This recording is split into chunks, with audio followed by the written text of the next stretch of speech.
Hey guys, tonight we're taking a long pink glitter-coated plunge into the pastel world of 1970s suburbia, the land of avocado-coloured appliances, Tupperware that won't die, and a company so powerful it could sell you a dream while quietly stealing your Tuesday afternoons. Mary Kay. Forget everything you know about beauty routines and empowerment slogans, because tonight we're talking about the real hustle, the kind powered by housewives in polyester pantsuits, ringing doorbells so hard they nearly chipped their cutex. So before you get too cozy in your memory foam and start reflecting on that skincare routine you absolutely bought with a coupon, take a quick second to like the video and subscribe, but only if you genuinely enjoy what I do here. And truly, thank you for suggesting this topic and sharing your stories. These videos are always better because of you. Drop a comment with your Mary Kay memories, or just confess how many free lipstick samples are currently aging gracefully in your bathroom drawer. It's oddly comforting to know I'm not the only one still haunted by the faint scent of dewy petal. Now, dim the lights, flick on a fan for that spa-like hum, and maybe slap on a cucumber slice if you're feeling fancy. Sink into your comforter and let's get absurdly comfortable. But let's pause for a moment. Have you ever wondered what it actually took to sell hope in a frosted pink jar? Did these women really get rich, or did they just drown in unsold blush? Was the Cadillac real, or was it a mirage in a sea of plastic roses? Did the menfolk ever suspect that the secret to their pot roast was pyramid-shaped?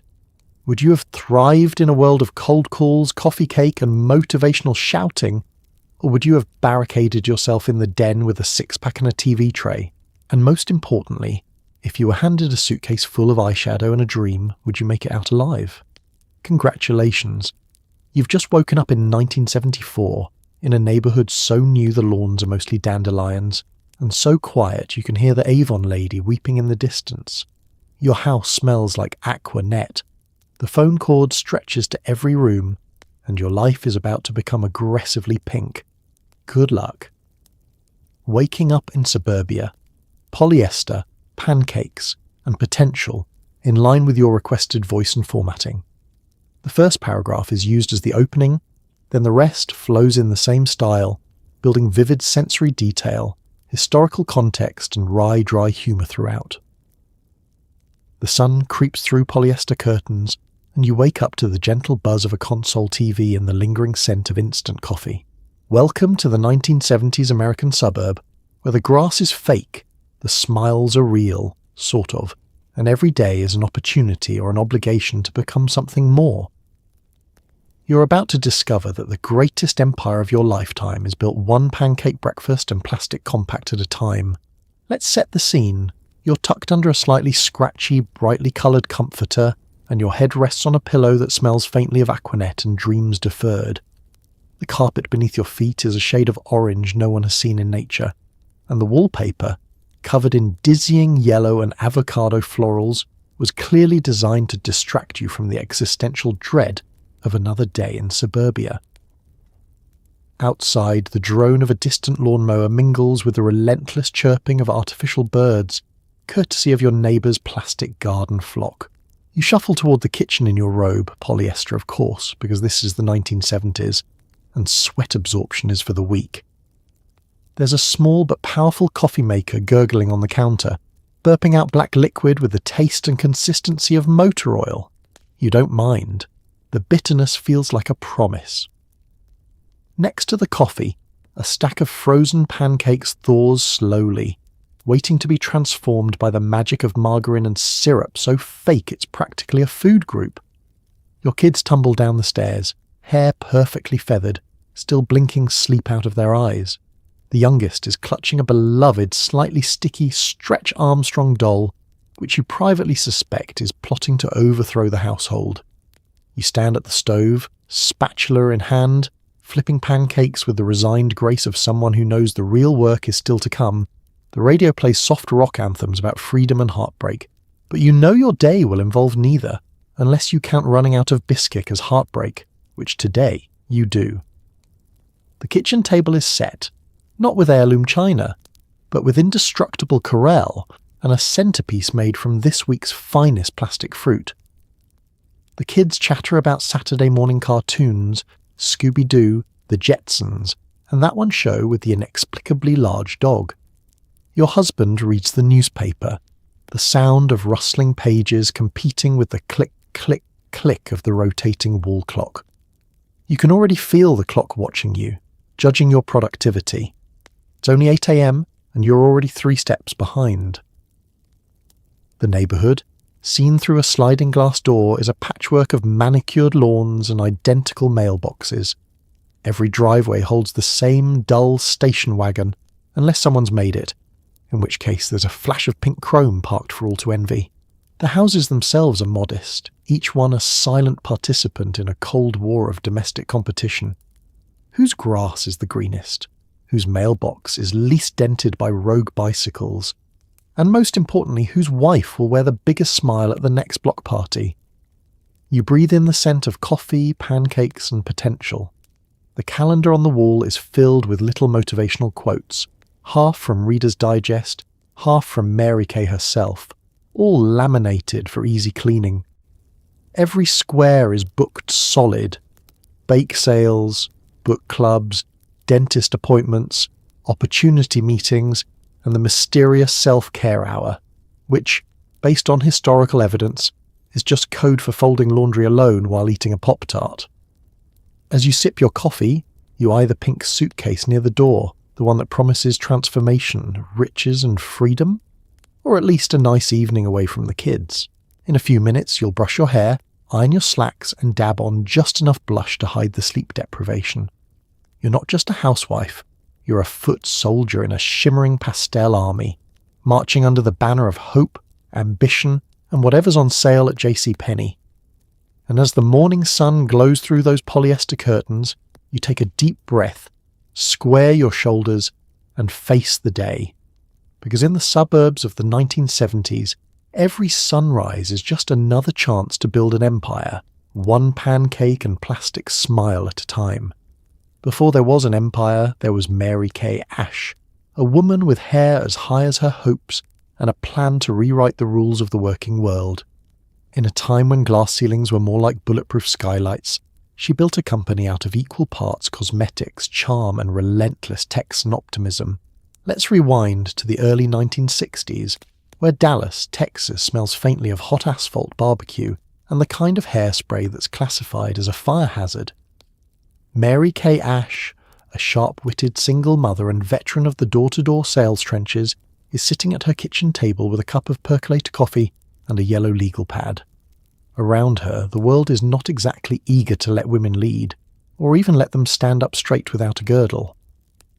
In the corporate boardrooms of the day, men wear suits, and women wear invisibility cloaks. If you're a woman with an idea, the safest place to keep it is in your purse, next to your emergency lipstick, and whatever loose change the patriarchy hasn't claimed. But Mary Kay doesn't do safe, she does spectacular. After decades of outselling, outworking, and outsmiling every man in the room, she's finally had enough of being paid in compliments and coffee. She leaves her job after her boss gives yet another promotion to Bob from accounting, whose only remarkable skill is being named Bob. So Mary Kay does what any sensible Texan with a point to prove and a stack of rejection letters would do. She writes a business plan for a dream company, one where women can rise as high as their hair and maybe, just maybe, take home more than a free ham at Christmas. She has 3 things: a $5,000 life savings, a recipe for face cream from a local hide tanner, really, and a belief that lipstick and ambition are both best applied in thick, visible layers. In September 1963, Mary Kay Ash opens her first tiny storefront, decorating it in her favourite colour, a shade of pink so optimistic it could blind the unprepared. The building smells of fresh paint, old dreams, and the nervous sweat of a dozen women with clipboards.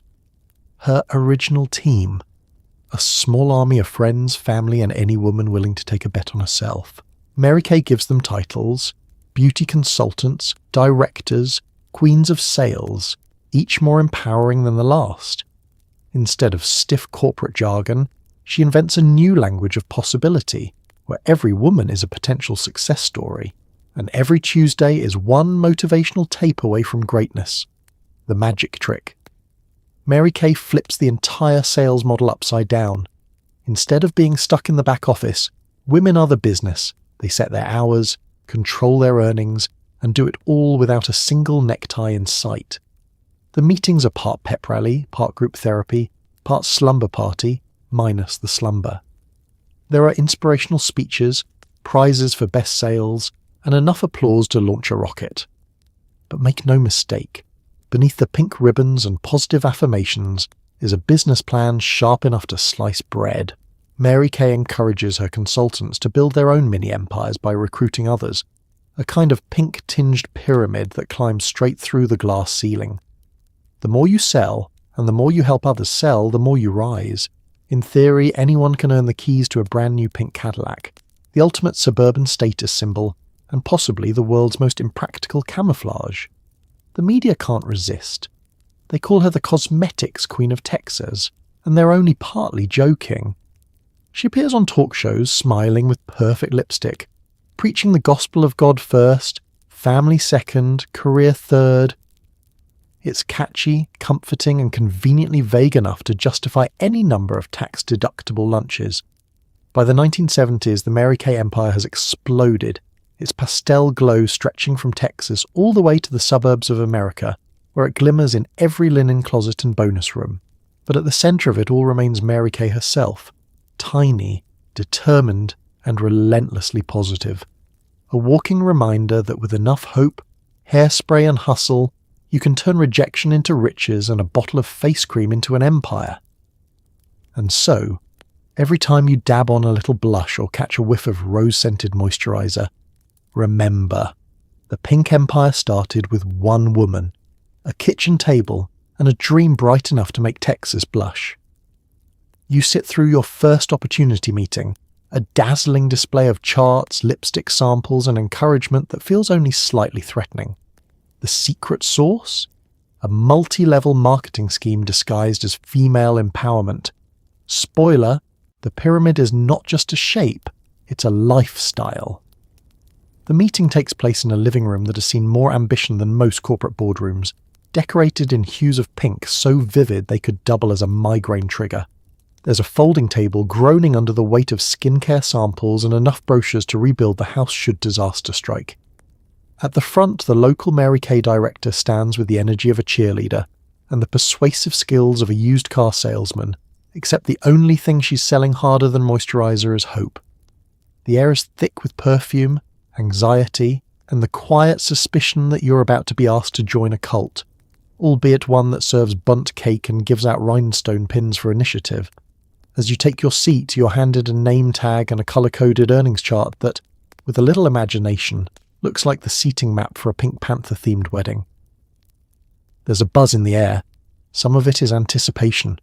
Most of it is just nerves and cheap instant coffee. The pitch starts with a rags-to-riches story about a woman who started out with nothing but a pink suitcase and a burning desire to make something of herself. In less than a year, she's earning more than her husband and driving a pink Cadillac, as if Barbie had gone full Wolf of Wall Street. You're told that, with a little elbow grease and a can-do spirit, you too can join the ranks of the empowered. It's not about sales, the director insists. It's about changing lives. She smiles so widely you worry her face might actually crack. Now comes the business plan, explained with the help of 3 whiteboards, a pointer, and an almost supernatural amount of confidence. It's simple, they say. All you need to do is buy a starter kit, a small investment in your future, roughly the price of a week's groceries. Then you sell products to friends, neighbours, and anyone with skin and a pulse. And here's where the magic happens. To really succeed, you don't just sell, you recruit. If you bring in others, you'll earn a percentage of their sales. And if they bring in others, you get a piece of that too. And so on. And so on. Until your team stretches across the city like a highly caffeinated spider web. The more you listen, the more you realise that empowerment means teaching every woman in town to cold call her dentist's receptionist. The pyramid isn't just a business model, it's an aesthetic. Every aspect of the company is carefully stacked, from the peppy pink brochures to the ranking system, which ascends from consultant to director to queen of sales like some kind of pastel video game. Advancement is celebrated with tiaras, ribbons, and the gentle threat of public recognition. If you're lucky, you'll earn a spot on the coveted Court of Sales, a title that sounds impressive until you realise it mostly comes with a sash and an obligation to bake cookies for the next meeting. You start to notice the little things, the way applause is used as currency, the subtle pressure to buy more inventory than you'll ever sell just in case, the unspoken competition over who can wear the most pink without bursting into flames, and always the reminder that anyone who doubts the business is simply not thinking positively enough. Failure, here, is a mindset issue, never a math problem. By the end of the meeting, your head is spinning with motivational quotes and visions of your garage slowly filling with unsold eyeshadow. You're congratulated for simply showing up, a winner just for daring to dream. Someone hands you a lipstick sample and a clipboard, and before you know it, you're nodding along to a room full of women chanting God first, family second, career third, which is also the recommended order for applying concealer. And that's how the pink pyramid works. It's not just a company, it's a belief system, a community, and an accidental support group for anyone who's ever wanted to be their own boss. If only they could sell enough nighttime nourishing cream to justify it. Welcome to the empire. Don't forget your starter kit, and maybe make some room in your garage. Armed with a suitcase full of hope and 6 shades of beige foundation, you stare down your first box of Mary Kay products. Inside, more promise than practicality, more dreams than deodorant. What could possibly go wrong? Let's open it together, right here at your laminate-topped kitchen table, under the watchful gaze of a potted fern and a calendar covered in motivational quotes. The Mary Kay starter kit is, on paper, your golden ticket, a magical briefcase containing the distilled essence of success, confidence, and at least 4 different bubble wraps. The first thing you notice is the sheer volume of pink plastic. Jars, tubes, and compact cases, all in hues ranging from ballet slipper to sunset after a bad day.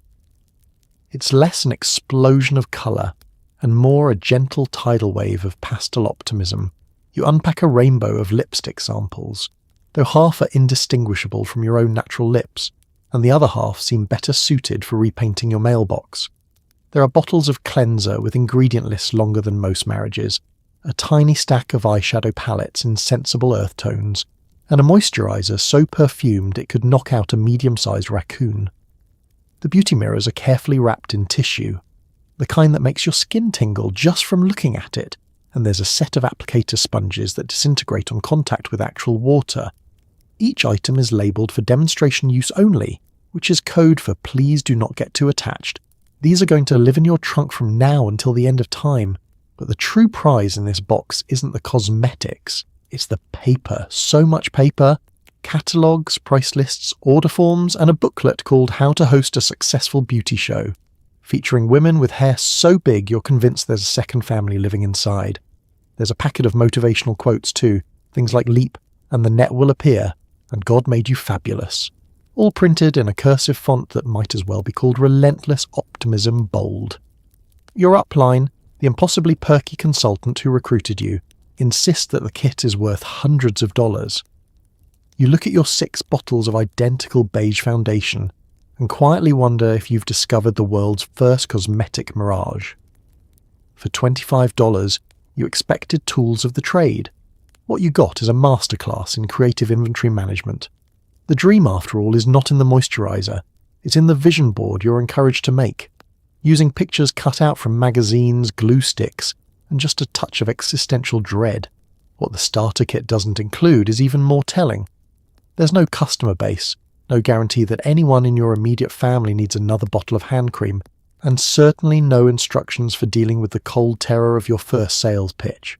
No matter how many business cards you hand out, helpfully pre-printed naturally, you're never quite ready for the look in your best friend's eyes when she realises you're not here for coffee, you're here for her credit card number. What you do get, though, is a rush of possibility. The first time you snap the lid shut on your new beauty case, you feel powerful. The world is suddenly full of faces to beautify, purses to lighten, dreams to activate. And for a brief, shimmering moment, You almost believe that financial freedom can be achieved one pink compact at a time. But soon, reality trickles in. You run your first demonstration and discover that all skin tones actually mean 6 shades of optimistic beige. The samples spill across your table like abstract art. Your kids develop a sudden interest in contouring, and your husband asks if you're planning to replace the family sedan with a case of night cream. The catalogue promises limitless possibility, but the kit itself is a little less empire building, a little more empire state of hope. Still, you soldier on. You make lists, phone calls, and few questionable promises to yourself about just one more month. Because the real starter kit is not in the suitcase, it's in your willingness to try, to fumble, to laugh at yourself, and to keep going, even when you're down to your last unsold bottle of apricot morning. That's the Mary Kay magic. For $25, you bought a ticket to ride the pastel roller coaster of hope. Hang on tight, you're just getting started. Your first day of Mary Kay training is less about sales tactics and more about motivational chants. You repeat company mantras between bites of coffee cake, because if there's one thing that sells mascara, it's spiritual hierarchy and sugar. You arrive a little early, clutching your brand new planner and trying not to sweat through your polyester blazer. The meeting is held in a living room that smells like hope, vanilla candle, and a faint undertone of anxiety. All the chairs are arranged in a circle, like you've stumbled into a support group for ambitious extroverts. There's a pink tablecloth draped over the coffee table, which is buckling under the weight of more coffee cake, donut holes, and deviled eggs than anyone could possibly eat. The rule is simple: never let a hand go empty, whether it's with a snack or a sample of enchanted blush. Your trainer, also known as your upline, mentor, and future best friend or frenemy, greets you with a hug so powerful you wonder if she's trying to absorb your energy. She leads the group in a warm-up exercise, reciting the company's values with the conviction of a gospel choir. God first, family second, career third. It echoes around the room with the same reverence reserved for wedding vows or the recipe for perfect Jell-O salad. There's very little talk of actual sales. Instead, the focus is on belief, believing in yourself, the company, the power of moisturizer, and most importantly, the dream that anyone can make it if they just want it enough. The director walks everyone through a goal-setting worksheet featuring prompts like, where do you see yourself in 5 years, and how will you celebrate when you win your pink Cadillac? You quietly write, I will finally buy a couch that isn't held together by duct tape and the prayers of my ancestors. Every so often, you break for group activities. Sometimes it's role-playing sales calls. One brave soul pretends to be the skeptical neighbour, while you practice your natural pitch for the 10th time. Other times it's a motivational video starring Mary Kay Ash herself, filmed in what appears to be the world's most glamorous living room. Her hair is so high it's almost out of frame. She talks about believing in miracles, trusting your intuition, and always wearing lipstick because you never know when opportunity will knock, and you need to look your best when you answer the door. But let's be honest, the real heart of the training is the bonding. Everyone shares why they joined, pay off bills, build confidence, make friends, prove a point to a doubtful spouse, or simply escape the house for a few hours every week. There are laughs, a few tears, and at least one story involving a disastrous first demonstration and a cat that will never be the same again. If there's tension, it's hidden beneath a thick layer of politeness and the ever-present smell of cinnamon rolls. The session ends with another round of affirmations because in the Mary Kay universe, if you say something enough times, you can manifest it, or at least believe it until the next training. You receive a laminated sheet of power words to practice in the mirror. Confident, driven, sincere, radiant. You're told that the path to success is not about being pushy, but being persistent. Every no brings you closer to a yes. Someone shouts, and everyone claps as if this is an ancient truth. You leave your first day with a belly full of coffee cake and a mind buzzing with possibility. You're not entirely sure how to close a sale, but you know how to close your eyes and visualize yourself at the top. You know you're supposed to care deeply about eyeliner, God and family, though not always in that order. And most importantly, you know you've joined something bigger than a company. You've joined a movement, wrapped in pink, sprinkled with sugar and fueled by the belief that a little hope, a lot of hairspray and a motivational chant can take you anywhere. You slip into your pink polyester uniform, part armour, part straitjacket. The look is somewhere between flight attendant and motivational speaker, but in this empire, looking the part is half the battle. The fabric clings in all the wrong places and none of the right ones. It's not exactly breathable, but neither is the atmosphere at your weekly sales meeting. Your jacket has shoulder pads that could double as emergency flotation devices, and the skirt swishes just above the knee, daring you to take the stairs 2 at a time, a move that's both ambitious and deeply unwise in pantyhose. Every detail is precise, from the official Mary Kay lapel pin that flashes in the sunlight to the crisp white blouse that manages to wrinkle before you even finish buttoning it. You don't just get dressed, you assemble yourself. Stepping in front of the mirror, you experience a brief moment of self-doubt.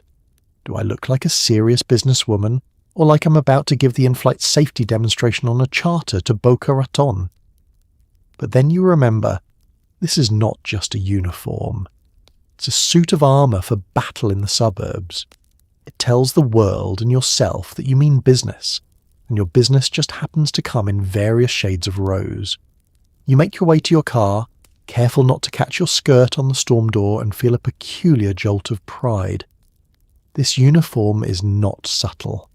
If anything, it's the least subtle garment you own, and you once wore a Christmas sweater with working lights. The power of pink is that it cannot be ignored.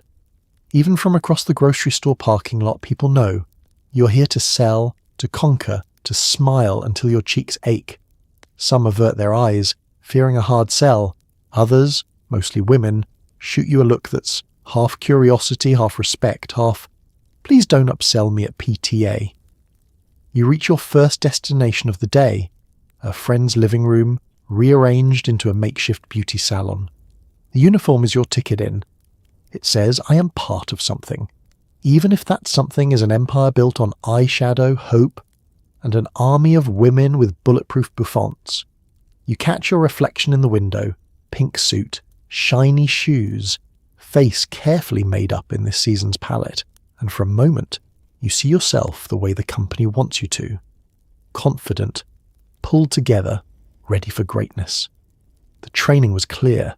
Never underestimate the psychological power of matching outfits. Uniformity means unity. You're not alone. The woman beside you in an identical pink suit is your teammate, your competitor, and your therapist. Together you form a wall of pastel determination, a living advertisement for self-improvement and the miracle of synthetic fabrics. It's almost cult-like, only with more bronzer. But under all the matching lapels and meticulously applied lipstick, there's a sly wink of subversion. The uniform is supposed to make you blend in with the group, but it also makes you stand out. In a world of denim and t-shirts, you have chosen to be visibly, unapologetically ambitious. You're part of a new breed of suburban gladiator, armed not with swords, but with blush brushes and a fiercely memorized product list.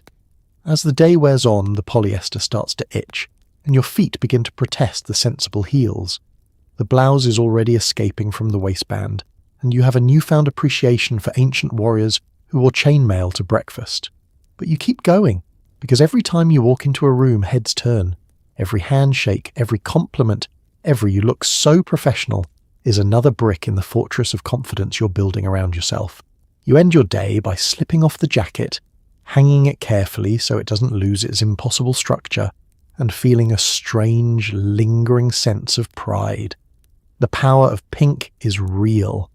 It's the power to be noticed, to be underestimated, and then to surprise absolutely everyone, including occasionally yourself. You head out with your kit, nerves jangling, and ring your neighbour's doorbell. Every sales demo is a delicate dance between flattery and subtle panic, with the looming spectre of unsold moisturiser hanging in the air. You stand on the porch, balancing a case full of hope and an extra tube of hand cream, rehearsing your opening line for the 9th time. The world looks different from the business side of the doormat. Suddenly, the freshly cut grass, the welcome mat, bless this mess, and the wind chimes all seem like part of a gauntlet designed to test your resolve. The door opens, your neighbour's smile is polite, possibly nervous. She's either genuinely happy to see you or bracing for a hard sell on a product she'll never use. Either way, you are committed. You slip off your shoes, step inside, and set up at her kitchen table. Your new stage. Out comes the product lineup. Cleansers, creams, lipsticks, and tiny pots of blush that look like they were designed for dolls.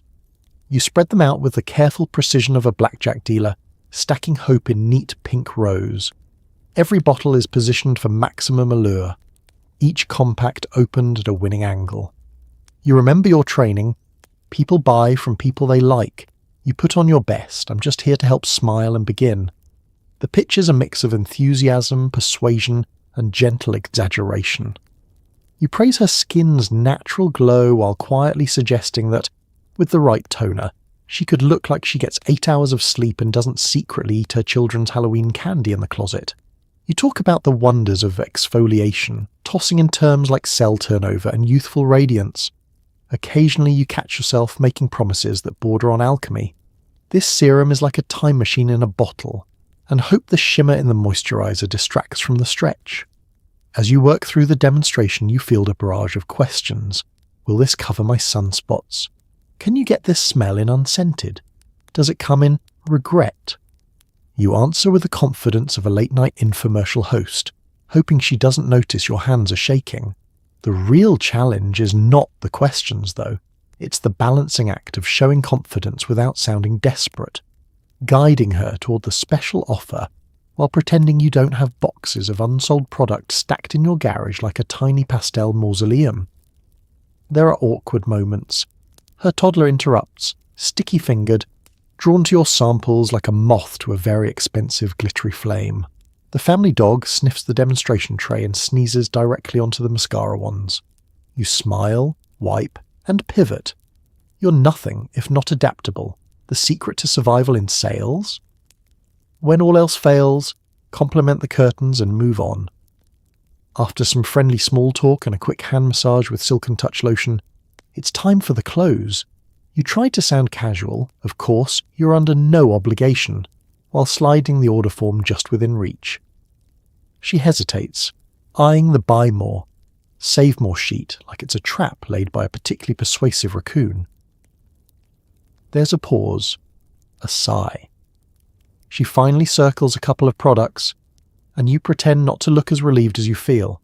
The post-sale banter is all reassurance. You'll love this cleanser, I promise, and gentle foreshadowing about the next party, the next new shade, the next chance to meet the rest of the neighborhood girls. As you pack up, you thank her with a smile that feels equal parts gratitude and apology. You survived the pitch. You even made a sale. And if you didn't, at least you left behind some samples and the vague threat of a follow-up call. Walking home, your nerves settle, replaced by an odd pride. You might be exhausted, but you did it. You knocked, you pitched, you persisted. And as you count your order forms or your rejections, you remember, in the Mary Kay world, every no is just a yes in hiding. You keep your chin up, your kit ready, and your desperation tastefully disguised behind a glossy new smile. You transform your living room into a makeshift salon, armed with folding chairs, discount cookies, and an unwavering smile. Every laugh is a potential sale. Every slice of bundt cake is one step closer to the coveted pink Cadillac. First, you rearrange the furniture. The battered sofa, already sagging with secrets, is pressed up against the wall. The TV is switched off, a sacrilege on any other evening. But tonight the only entertainment is you and your product line. You dust off the good tray, line up mugs next to a percolator bubbling with coffee strong enough to remove wallpaper, and lay out an assortment of cookies that range from store-bought to tried. Bundt cake, the centerpiece, sits like a sugary bribe in the middle of the table, luring guests closer to your display of pastel miracles. There's an art to the invitation list. You need just enough friends, neighbours, and acquaintances with checkbooks to create buzz, but not so many that someone is forced to sit on the floor and question their life choices. You send out handwritten invites, because you were told it adds a personal touch, and then you call everyone. Twice. RSVP is not just encouraged, it's gently enforced. with the subtle threat that everyone else is coming and you wouldn't want to miss out, would you? The answer, it turns out, is usually yes. Your guests trickle in, shoes politely left by the door, clutching their purses and a mixture of curiosity and dread. The air is thick with perfume, and the unspoken competition of who will buy the most, or at least look the most supportive. You greet them with practiced warmth, your voice hovering between gracious hostess and motivational speaker at a PTA meeting. Small talk drifts through the room, weather, traffic, gossip about the neighbour's hedge, and then, at the appointed time, you take centre stage. You start the demo with a story, something light, relatable, possibly involving a disastrous lipstick experience that's saved by the very product you just happen to have for sale tonight. The women laugh, and with every giggle, you sense the collective resistance fading, the social barriers giving way to a shared sense of, well, we're all here now. Samples are passed around like communion wafers, and each dab of moisturiser is an act of faith. Just try it, you say, as though you're suggesting a new flavour of ice cream and not the gateway to a multi-level marketing scheme. There's a choreography to the evening. A little product here, a little praise there, and plenty of "you look gorgeous," tossed out like confetti. The folding chairs creak, the coffee flows, and the bundt cake slowly disappears, its void filled by order forms and nervous laughter. You field questions about shade ranges, skin types, and the age-old dilemma of, what would my husband say if he knew how much I spent on this? You nod, you sympathise, and you remind them that self-care is an investment, not an indulgence, especially if it earns you a free tote bag. It's not all smooth sailing. There are skeptics, every party has one, who ask if the night cream really works or if you get commission from every sale. You dodge, you weave, you counter with the enthusiasm of someone who has read every page of the training manual and underlined the word empowerment. The trick is never to push too hard. You're under no pressure. You chirp as you refill their coffee and slide the catalogue within reach. As the night winds down, cheeks are a little rosier, from samples or wine it's hard to say, and wallets a little lighter. You gather up the order forms, bask in the applause for such a fun evening, and begin planning the next one before the door even closes behind your last guest. The living room is a mess, your feet are aching, and you have cookie crumbs in your hair, but it's worth it. Every party is another rung up the pastel ladder. That's how you build an empire. One coffee, one cookie, one contagious laugh at a time. You quickly learn that success is less about the perfect red and more about the perfect lie, namely, that anyone can get rich selling hope in a jar. But first, you need to make a list, and then another, and then you need more lists. Your very first tool isn't actually lipstick or moisturiser. It's a spiral-bound notebook, possibly floral, probably pink. This becomes your lifeline, your confessional, your daily manifesto. On the first page, you scribble your power list, everyone you know who isn't a minor or allergic to coconut oil. You cross out your dentist, then put him back. You add neighbours, co-workers, your mother-in-law's bridge partner, and anyone you once shared an elevator with at church. The rules are simple. If they have skin, they go on the list. Mary Kay training insists that the fortune is in the follow-up. You dutifully write out call sheets, demo sheets, maybe next month lists, and must try harder lists. There's a running tally in the margins. Who needs foundation, who needs convincing, and who just needs to be worn down by relentless enthusiasm. Every time you think you're finished, your upline gently suggests you dig deeper. If you run out of names, check your address book again. Maybe you forgot a distant cousin, or a woman you exchanged Christmas cards with in 1978. Now to the actual toolbox. It's a real physical box, plastic, pink, snap lid, possibly able to withstand a low-level house fire. Inside, an arsenal. There's the Try Me lipstick set, 12 shades of natural that all look suspiciously similar in the dark. You have samples of cleanser, toner, exfoliator, and at least 4 creams that promise to reverse the aging process faster than a time machine. Applicator sponges multiply overnight. Mirrors, neatly wrapped in tissue, and an emergency stash of cotton balls, because running out is grounds for panic. For demonstration days, you assemble everything into your Mary Kay tote bag, the organisational equivalent of a clown car. You become a packing genius. Lipsticks are lined up by shade, foundations by undertone, eyeshadows stacked by likelihood of being purchased by someone with commitment issues. There's a spray bottle for freshening up faces, a hand sanitizer, because hope is great but germs persistent, and a supply of business cards with your name and a tagline: consultant, mentor, miracle worker. The lies, of course, are gentle, more like social lubrication than outright deception. You assure every customer that yes, this colour is absolutely their colour, even if it gives them the complexion of a well-cooked ham. Every product is flying off the shelves, which technically isn't a lie if you count your own garage shelves. You say things like, most women buy 2 at a time, and you'll be amazed by the results.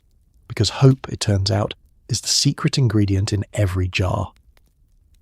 When a customer hesitates, you remind her gently that true beauty comes from within, but a little blush never hurt anyone. It isn't all gloss and fibs. There's a science to this hustle. You track birthdays and anniversaries, send handwritten notes, and remember which customer hates the spring breeze scent. You're equal parts beauty consultant, therapist, and part-time magician, pulling out samples and compliments at precisely the right moment. You smile and nod, even when you're quietly panicking over your monthly sales goal and whether you have enough Rose Radiance in stock for the entire book club. The lists get longer, the toolbox gets heavier, the dreams, if anything, get a bit more complicated. You learn to read a room faster than a psychic, deciphering the difference between I'm interested and I'm just here for the snacks. Some days, you believe in the empire. Some days, you believe in the list. But every day, you show up with your kit, your smile, and just enough lipstick to keep hope alive, for you and everyone you meet. Because in the Mary Kay world, the right tool isn't just a product, it's persistence, perseverance, and the ability to turn lists and little white lies into another day chasing the pink Cadillac. Somewhere between the opportunity meeting and your third unsold compact, you realise your biggest hurdle isn't sales. It's a spouse who thinks Mary Kay is a hobby. Convincing him otherwise might take more effort than landing your first customer. At first, he's amused. He gives you a half smile when you mention starter kits and dream boards, assuming this will be like your brief foray into macrame, or that one summer you attempted to turn the garage into a succulent nursery. But as your Mary Kay inventory starts spreading, first to the linen closet, then under the bed, and finally into that sacred territory known as his side of the garage, his bemusement hardens into a kind of confused wariness. He eyes your colour-coded calendar with suspicion, quietly wondering when the Tupperware phase ended and the blush phase began. You try to explain, this is not just a pastime, it's a business, a movement, an empire in a box, with you as both CEO and janitor. You show him the commission charts, the incentive programs, and the photographs of very happy, very pink women standing next to Cadillacs that probably belong to someone else. You lay out your goals, your action plan, and your very real hope of paying off the refrigerator with mascara money. He nods slowly, as if deciphering an alien dialect. Support comes in many forms, but for your husband, it's mostly passive-aggressive.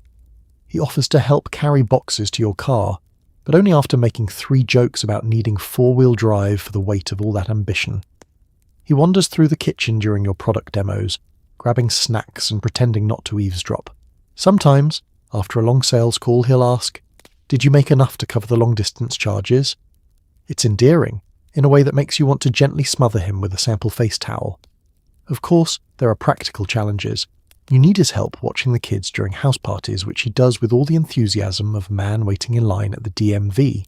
Sometimes you find him outside, hunched over a charcoal grill with a couple of other husbands, forming a loose support group for the spouses of direct sales. Their main activities include eye-rolling and debating whether exfoliator is a real word. There's also the matter of money. Every time you mention investing in more inventory, he looks at the stack of unsold lipstick like it's a failed stock portfolio.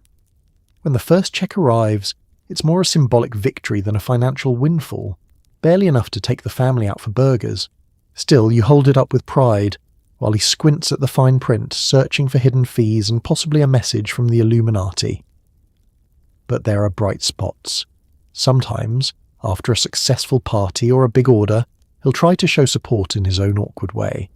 Maybe he offers to taste test a new lip gloss, which you gently decline, or he'll make a joke about being your assistant regional mascara manager. He brags about you to his mother, carefully omitting your last 3 failed side hustles, and starts referring to your Mary Kay career as the business, a subtle promotion from her little thing. You realise, eventually, that what he really needs isn't a sales pitch. He needs to see you believe. The first time you come home flushed with success, order forms in hand, compliments ringing in your ears, he starts to get it. Maybe not fully, but enough to know that this isn't just about beauty products or pink Cadillacs. It's about having something that's yours in a world where so much is shared, bartered, or borrowed. Some days he'll still ask if you want to take a break from selling hope in a jar, and some days you do. But mostly you just smile, hand him a cookie left over from your last house party, and remind him that in the Great Pyramid of Mary Kay, there's always room at the top, even for skeptics in tube socks. With your hands full of samples, your children become accidental interns, stuffing envelopes, cleaning up spilled foundation, and occasionally serving as test subjects for evening coral lipstick. Their apprenticeship begins early. By the age of 6, they know the difference between radiant mauve and petal pink, and can spot a smudge-proof formula from 10 paces. Forget lemonade stands. Your kids are building their entrepreneurial muscles by alphabetizing catalogues and sorting lip glosses by shade, an oddly soothing activity that beats math homework any day. You don't call it child labour, of course. It's family involvement, a hands-on lesson in teamwork and the mysterious inner workings of the gig economy. School projects? Easy. Your children's dioramas are immaculate, thanks to their advanced glue stick skills honed sealing hundreds of sample bags. Art class is a breeze when your house is filled with more coloured pencils and markers than the local supply store, most of them borrowed, permanently, from your demo kit. The PTA might question why their artwork occasionally features an inordinate number of women in pink suits, but you chalk it up to inspiration. Sometimes, you put them to work stuffing invitations for your latest house party, their little fingers flying over the stack as you bribe them with the promise of extra dessert. They've learned to fold brochures with surgical precision and apply return address labels at breakneck speed. If child labour laws ever show up, you'll simply hand them an order form and offer them a consultant opportunity. You know, just to keep things in the family. Of course, there are hazards. Your kitchen table is a war zone of unscrewed jars, stray cotton balls, and caps that never quite fit the right tube. Foundation ends up on the cat. Lipstick finds its way onto the dog. Your youngest appears at the breakfast table with glittery eyelids and a suspiciously innocent expression. You sigh, hand her a wipe, and make a mental note. Never leave the samples unattended for more than 5 seconds. The children are also your best marketing test subjects. They have opinions, so many opinions, about which lipstick looks too loud, which moisturiser smells like old flowers, and which product tastes the best, even though they're not supposed to taste any of it. Their reviews are blunt and occasionally devastating. "You look weird, Mom," becomes valuable feedback on a new eyeshadow palette. "I like the blue one. It makes you look like a superhero," is code for "you'll never sell this to a grown-up, but a 6-year-old would be thrilled." When party guests arrive, your kids become invisible ninjas, slipping through the living room with practiced stealth. They know the rules: stay out of sight, avoid eating all the cookies, and definitely don't tell Mrs. Parker that you're selling things to pay for a new washing machine. Occasionally, though, their natural charisma breaks through. A guest will smile as your child shyly offers her a napkin or hands over a mirror. You call this developing soft skills. They call it bribery, especially when cookies are involved. Sometimes your kids absorb more than you expect. They hear your pep talks and goal-setting mantras, and before you know it, they're organising their toys by bestsellers and end-of-season clearance. You catch your oldest running a beauty shop for the neighbourhood kids, complete with handwritten price lists and a waiting room, the front porch. One day, you overhear them on the phone, sweetly pitching Grandpa. "Would you like to support my mum's small business?" You can't decide whether to be proud, amused, or slightly terrified. At the end of a long day, you tuck your exhausted, glitter-dusted little partners into bed. You know they're learning something important, not just about entrepreneurship, but about pitching in, hustling together, and making the most of whatever strange adventure life, and Mary Kay, brings your way. Because even in the pinkest, busiest, most absurd moments, you're building more than a business. You're building a team, one laugh, one label, one lipstick-stained toddler at a time. A day in the life of a Mary Kay consultant is a symphony of phone calls, awkward conversations, and at least one tearful moment behind the closed bathroom door. Success is measured in mascara stains and caffeine consumption. Your alarm goes off before sunrise, blaring out the smooth jazz of the local easy listening station, because even your radio knows you need something gentle to face what's coming. You shuffle to the kitchen in your pajamas, bonus points if you're already wearing last night's eye cream, and start the coffee ritual. 2 scoops for energy, 1 for hope. The house is quiet, but your mind is already humming through your mental to-do list. Call Marjorie about her back-ordered bronzer, confirm Jenny's house party, make 30 more follow-up calls to people pretending to be out of town.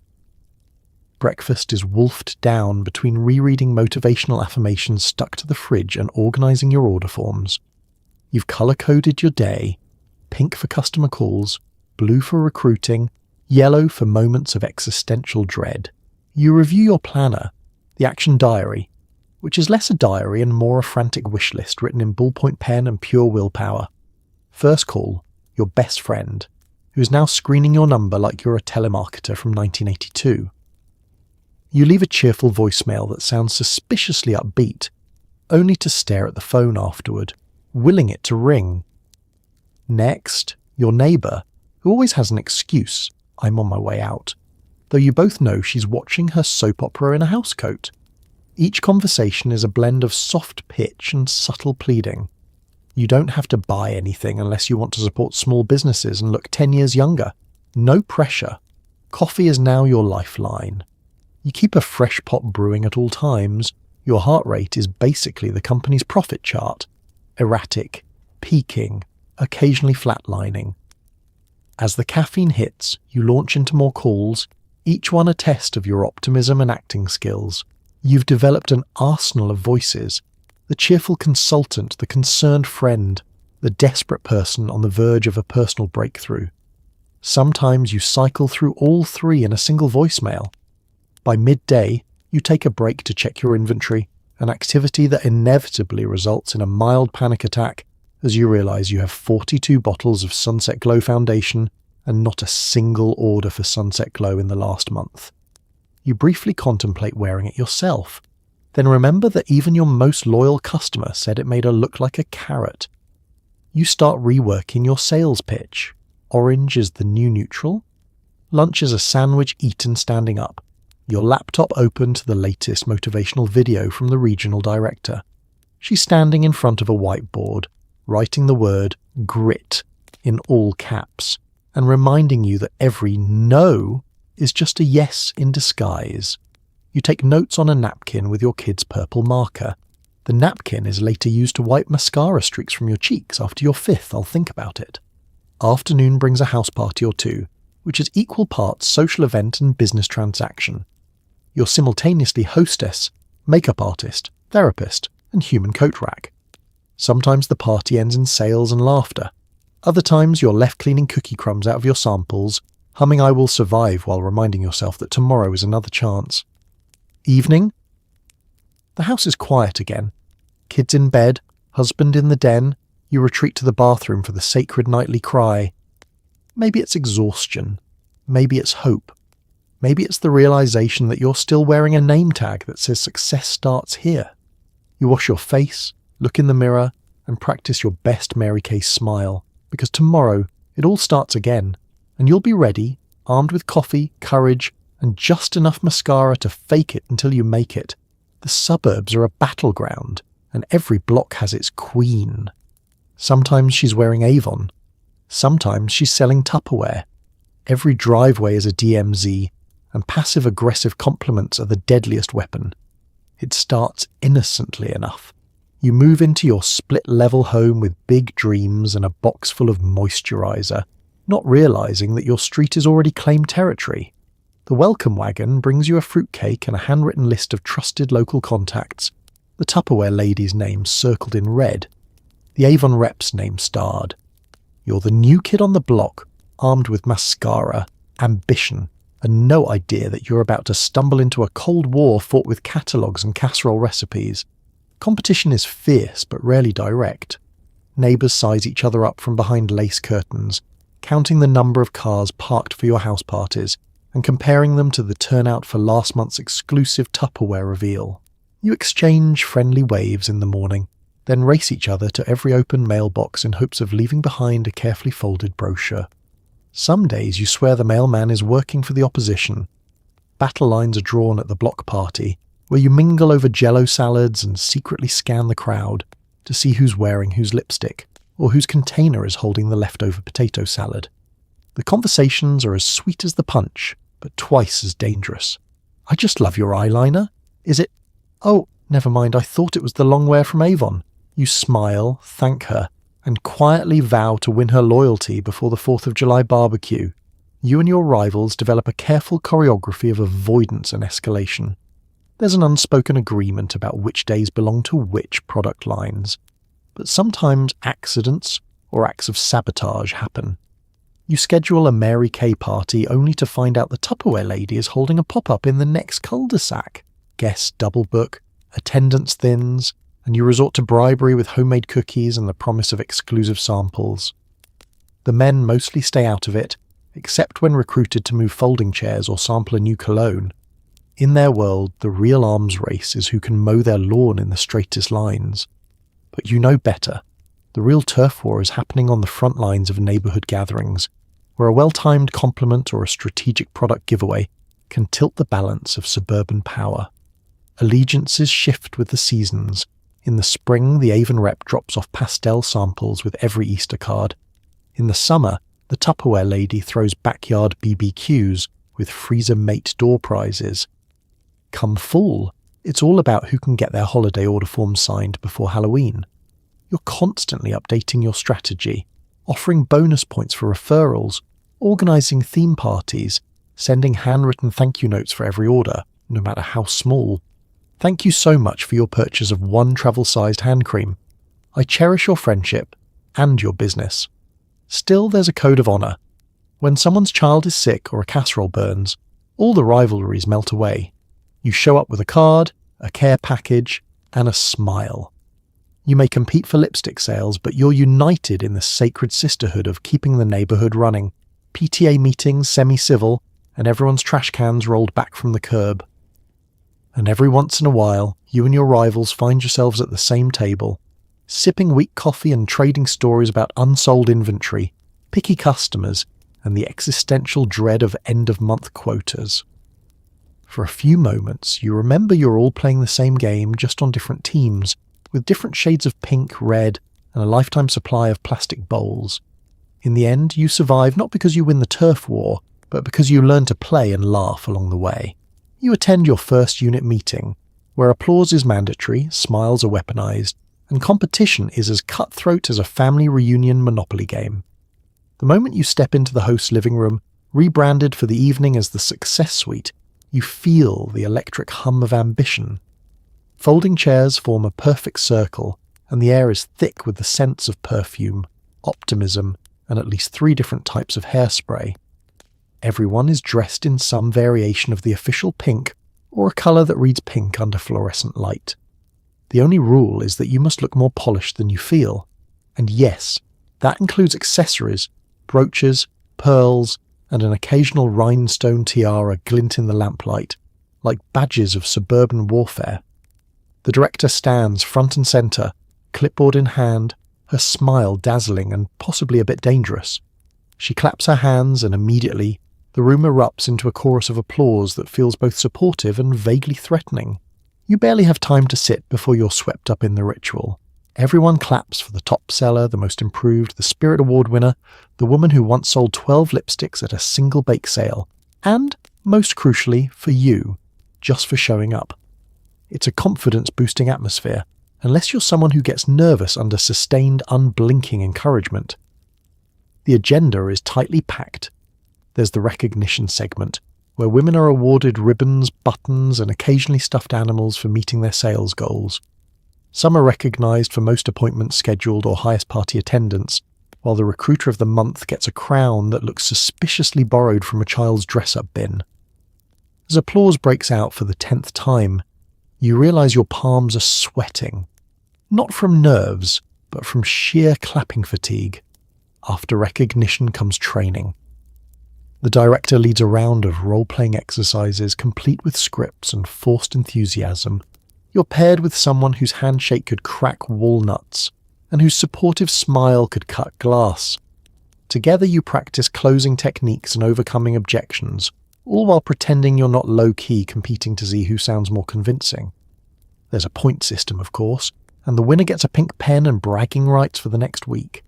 There's also a motivational video, Mary Kay Ash herself, delivering a pep talk about perseverance, faith, and the importance of never leaving the house without lipstick. The room quiets as her image flickers across the TV screen, every woman soaking in her words as if she's speaking directly to each of them. For a few minutes, everyone genuinely believes that success is just a vision board and a well-timed follow-up call away. No unit meeting is complete without snacks. The table groans under the weight of cheese cubes, crackers, and enough coffee cake to fuel a small army. There's a frenzy as everyone piles their plates, exchanging tips about which customers are tough sells and which neighbours can be counted on to buy at least one lotion per season. The gossip is friendly, but not innocent. Each anecdote is laced with just enough competitive sparkle to remind you that these are your friends and also your rivals. The meeting wraps up with a final burst of affirmation. "Who's going to make star consultant this quarter?" the director asks, and everyone shouts, "Me," some with more conviction than others. You clap until your hands tingle, promising yourself you'll set a new goal, make 5 more calls, and maybe, just maybe, try for that tiara next month.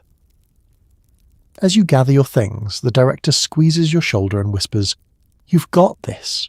You step out into the night air, slightly deafened by applause, adrenaline thrumming, already composing your acceptance speech for most enthusiastic newcomer. Because in Mary Kay, belief is mandatory, applause is currency, and there's always a reason to clap, especially for yourself. Your cassette player becomes your life coach, whispering encouragement through tinny speakers while you contemplate the life choices that led you to this point. It starts innocently. A free cassette slipped into your Mary Kay starter kit, labelled Pathway to Success, Volume 1. You pop it into the player, expecting business tips or maybe a jingle. Instead, you're greeted by the smooth, practiced voice of a woman who sounds like she's smiling from a pink velvet throne. You're powerful. You're unstoppable. You're one mascara order away from greatness. It's part pep talk, part sales pitch, and part gentle hypnosis. Soon, these tapes become your nightly ritual. You queue up manifesting miracles through moisturizer while folding laundry, and goal setting for glory is your soundtrack for cleaning foundation stains off the bathroom sink. There's one for every mood, closing with confidence, turning no into next time, and for really rough days, embracing rejection with radiance. You find yourself quoting them in conversation, sprinkling phrases like limitless potential, and think pink into chats with the kids, who look at you as if you've joined a very gentle cult. As the days blur together, the lines between your own thoughts and the voice on the tape begin to fade. You start asking yourself, what would Mary Kay Ash do? You imagine her, bouffant perfectly shellacked, staring you down from the dashboard of your mental Cadillac. Success, she says through the static, starts with self-belief and ends with follow-through. It's hard not to feel inspired, at least until the tape clicks off and you're left in the quiet, surrounded by unsold night cream. The real magic, or mischief, of the motivational tapes comes late at night. After a rough day of lukewarm parties and maybe next month customers, you press play, curl up with your blanket, and let the soothing encouragement wash over you. You are your own best investment, the tape insists, as if the cassette itself could pay your mortgage. You drift off to sleep with affirmations echoing in your head, dreaming of applause, bonuses, and the unlikely prospect of fitting everything back into the starter kit box. Of course, there's the morning after. The tape rewinds, you pour your first cup of coffee, and last night's surge of optimism melts beneath the reality of your to-do list. Success is a journey, the cassette chirps. But today that journey includes 3 follow-up calls, 2 rescheduled parties, and 1 awkward conversation with your cousin about why you can't take back the coral crush she bought in a moment of weakness. You wonder if there's a tape called Surviving Mondays with Dignity, but if there is, it's probably at the bottom of your purse with the loose Tic Tacs and melted lip balm. Yet you keep listening. The tape's a company, a balm for your insecurities, a way to drown out doubts, your own and everyone else's. They fill the house with the constant hum of encouragement, a white noise machine for the soul. Sometimes, after a string of bad days, the words sound a little hollow, like cheerleaders at a losing game. But more often, they're just enough to get you out of bed, dressed and out the door with a half-hearted smile and a full bag of samples. Your cassette player crackles its last words as you head out. Believe in yourself. You are worthy. Success is just on the other side of persistence. You pop out the tape, shove it in your purse, and march into another day, armed with hope, a handful of affirmations, and the sneaking suspicion that you might just make it after all, even if your only audience is a stack of unsold blush and a kitchen full of coffee mugs with inspirational quotes. Somewhere in the garage, your dreams are slowly being buried beneath unsold product. You start to wonder if your real calling was interior decorating, specifically building forts out of unsold eyeshadow. It begins with optimism. The Mary Kay training manual tells you to invest in yourself, which in practice means buying just enough inventory to never miss a sale. You start with a modest starter kit, but every meeting your upline gently nudges you. Wouldn't it be easier if you had every shade of foundation on hand? What if your next customer is a pecan bronze or a mocha latte? You nod, imagining customers lined up outside your door, desperate for just the right moisturizer, ready to pay cash for your quick delivery and charming smile. Fast forward a few months, and you're living in a pastel avalanche. Your garage shelves are stacked with more lipstick than a department store beauty counter. There are towers of boxed creams, pyramids of blushes, rows of cleansers standing at military attention. The sight would be impressive if only any of it was moving. Instead, your once proud storage space has become a warehouse for hope and retail anxiety. If a neighbour peeks inside, you have to explain that no, you're not planning to open a mall kiosk, you just like to be prepared. You spend weekends rearranging the stacks, convinced that if you can just alphabetize the Radiant Raisin lipsticks and group the Luminous Pearl eyeshadows by undertones, sales will follow. You buy organising bins, label everything with colour-coded stickers, and briefly fantasize about pitching a new show to HGTV. Extreme Makeover, Lip Gloss Edition. In the darkest moments, you wonder if you could insulate the attic with unsold cotton rounds, or pave the driveway with limited edition compacts.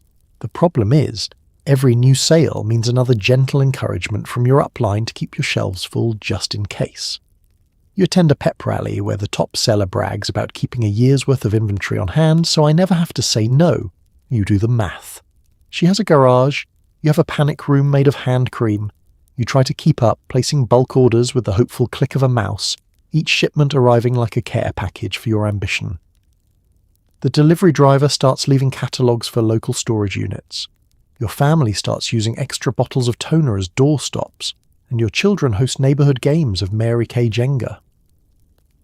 Even your dog is suspicious of the velvet plum box that has become his favourite hiding place during thunderstorms. Eventually the guilt sets in. Every month, as you tally your sales and glance nervously at your credit card statement, you promise yourself, no more inventory until I sell what I have. But then the new catalogue drops, the exclusive shades beckon, and your resolve melts faster than a lipstick in a glove compartment. You convince yourself that this season's coral is the breakthrough you've been waiting for. Never mind that you're still working through last season's fiery tangerine. Friends and family become wary of gifts wrapped in familiar pink packaging. You host flash sales, bundle deals, even inventory reduction parties that are less about sales and more about moving product out of the house so you can reclaim your laundry room. You briefly consider setting up a roadside stand or slipping lipstick samples into neighbourhood mailboxes under cover of darkness. And yet, despite the chaos, you keep going. The garage is crowded, but so is your determination.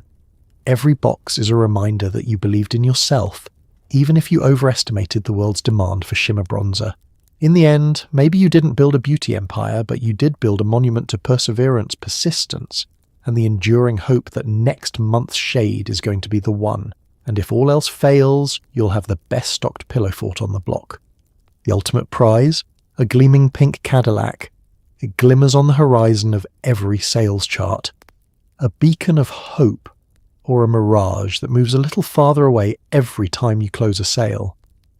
The Cadillac is not just a car. It is legend, lore, and a tangible promise that maybe, just maybe, you can out-hustle fate and your neighbour Linda at the same time. At every Mary Kay meeting, the Cadillac makes an appearance, if not in the driveway, then at least in the slideshows and motivational speeches. The consultants who win one are the celebrities of Suburbia, rolling down Main Street with the sun glinting off their pink fenders and the world's admiration riding shotgun. No one can miss a pink Cadillac. No one is supposed to. Your first glimpse of the car is usually accompanied by a story. How some once shy mum of 4, armed with nothing but cold calls and conviction, soared through the ranks and earned her spot behind the wheel. It's always a woman who started just like you, selling hand cream at kitchen tables, dodging polite rejections and stacking up order forms until the dream finally crystallized into pink automotive glory. The message is clear. If she can do it, so can you. Soon, the Cadillac becomes a kind of compass, orienting your daily routine. Each party, each order, each awkward phone call is just another step closer to the keys. The math gets a little fuzzy, sales quotas, team-building bonuses, unit production goals, but it all points toward that pink finish line. You pin a photo of the Cadillac to your fridge, your vision board, and in moments of weakness, to your bathroom mirror, right beside the toothpaste. This is what success looks like. You remind yourself every morning. This and maybe just a hint of pearlized lipstick. But the Cadillac, as it turns out, is elusive. You make sales, recruit friends, rack up points, but the requirements are always just a bit higher than you thought. One month you're in the running, the next you've fallen behind because someone on your team got cold feet or you spent the weekend hiding from your own inventory. The finish line is always moving, inching forward with every milestone, like a pink carrot on a very, very long stick. The pursuit, however, is half the fun. You find yourself fantasizing about the day you'll pull up to the PTA meeting in that pink parade float. You rehearse how casually you'll toss the keys onto the table. Oh, this old thing. You dream of parallel parking without denting the fender, waving at the neighbour who always said you were too ambitious. The car represents more than just a bonus. It's proof that you survived the grind and came out on the other side, driving something that looks like a bubblegum daydream. Meanwhile, Mary Kay headquarters fans the flames. There are monthly leaderboards, newsletter shout-outs, and pep talks from directors who already have their caddies and want you to join their very exclusive, very pink club. Your upline calls to check on your progress, their voice dripping with encouragement, and the subtle suggestion that more inventory might just tip the scales in your favour. Not everyone makes it. For every Cadillac that glides off the lot, there are 100 consultants still hustling, still believing, still driving their trusty minivans with pink keychains as consolation prizes. But hope, much like mascara, is hard to wash off completely. So you keep chasing, keep selling, keep dreaming. Because in the world of Mary Kay, the journey is paved with optimism and the occasional layer of peony passion lip gloss. And if one day you do slide behind the wheel of that legendary Cadillac, you'll know it's not just a car. It's a rolling monument to every phone call, every house party, every awkward pitch, and every ounce of stubborn, sparkling pastel pink ambition. It's the end of the month, and you attend the company awards night. There's more glitter than a kindergarten craft table and enough motivational speeches to fill a self-help shelf. The church basement, or maybe it's a rented banquet hall depending on how the unit did this quarter, has been transformed. Folding chairs are draped in pink crepe paper, streamers curl from the ceiling like the world's most ambitious birthday party, and the snack table is a monument to processed cheese and sheet cake. You walk in and immediately spot the trophies. Sparkling plastic tiaras, oversized certificates with your name spelled almost correctly, and a bouquet of artificial roses for the top earner, gently coated in craft glitter. Everyone is dressed to impress. which in Mary Kay land means matching suits, a little too much perfume, and just enough sequins to trigger the fire alarm. The air vibrates with a special kind of energy, the buzz of competition and camaraderie blended together like instant coffee and ambition. The higher-ups circulate through the crowd, beaming encouragement and discreetly sizing up who will make it to the stage. The program starts with the director's signature welcome, a pep talk delivered with the gusto of a game show host, promising that tonight every woman is a winner, though only a handful will actually leave with prizes. "We're all queens," she declares to a standing ovation. But some queens just sell a little more moisturiser. The audience laughs, but the undertone is real. Everyone is hoping tonight's the night their hustle pays off publicly. Recognition comes in waves. There are awards for top seller, top recruiter, best team spirit, and most improved, which sometimes feels like a consolation prize for surviving another month in the trenches. Each winner is ushered to the front to the sound of thunderous applause, their smiles as wide as the elastic in their pantyhose. The tiara is placed with ceremony. Photos are snapped. Somewhere someone wipes away a happy tear, or maybe it's just a reaction to all the perfume. You applaud your friends, your rivals, and the woman you only know as the sample queen, all the while calculating your own stats and plotting next month's attack. A few chairs down, a new consultant nervously fiddles with her order form, eyes wide with a mix of awe and low-key terror. You remember your own first awards night, how you clapped until your hands stung, convinced that one more house party might earn you a plastic scepter and a place in the newsletter. There are speeches. So many speeches. Stories about triumph, heartbreak, miraculous turnarounds, and one memorable tale of a consultant who sold $500 worth of hand cream at a funeral tastefully. You laugh, you cry, you eat another cheese cube. The director closes each segment with a call to arms, "Next month this could be you," and everyone nods, already planning their next dozen calls. By the end of the night, your feet are numb, your cheeks ache from smiling, and your purse is heavier with consolation samples and leftover cake. There's an afterglow, a mix of pride, fatigue, and the unspoken question, will you ever be the one wearing that tiara for real? On the drive home, you replay the night's highlights in your head, already pep-talking yourself for next time, because in the world of Mary Kay, every awards night is both a finish line and a starting gun. The trophies are plastic, but the ambition is real, and the only thing shinier than the tiaras are the dreams of every woman in the room. As you kick off your sensible heels and finally put your feet up, you realise that sometimes showing up and clapping for yourself is the greatest victory of all. Every empire needs its myth. In Mary Kay, it's the sisterhood, a support system that's part therapy group, part Hunger Games. At first, you imagine the sisterhood as a circle of supportive women, always ready to lend a hand or a lipstick sample, rallying behind your every triumph and brushing away every failure with a knowing smile and a coupon for under-eye concealer. You expect secret handshakes and heartfelt toasts at every house party, the kind of camaraderie that makes you believe you're not just selling night cream, you're changing lives, yours included. And sometimes it really is like that.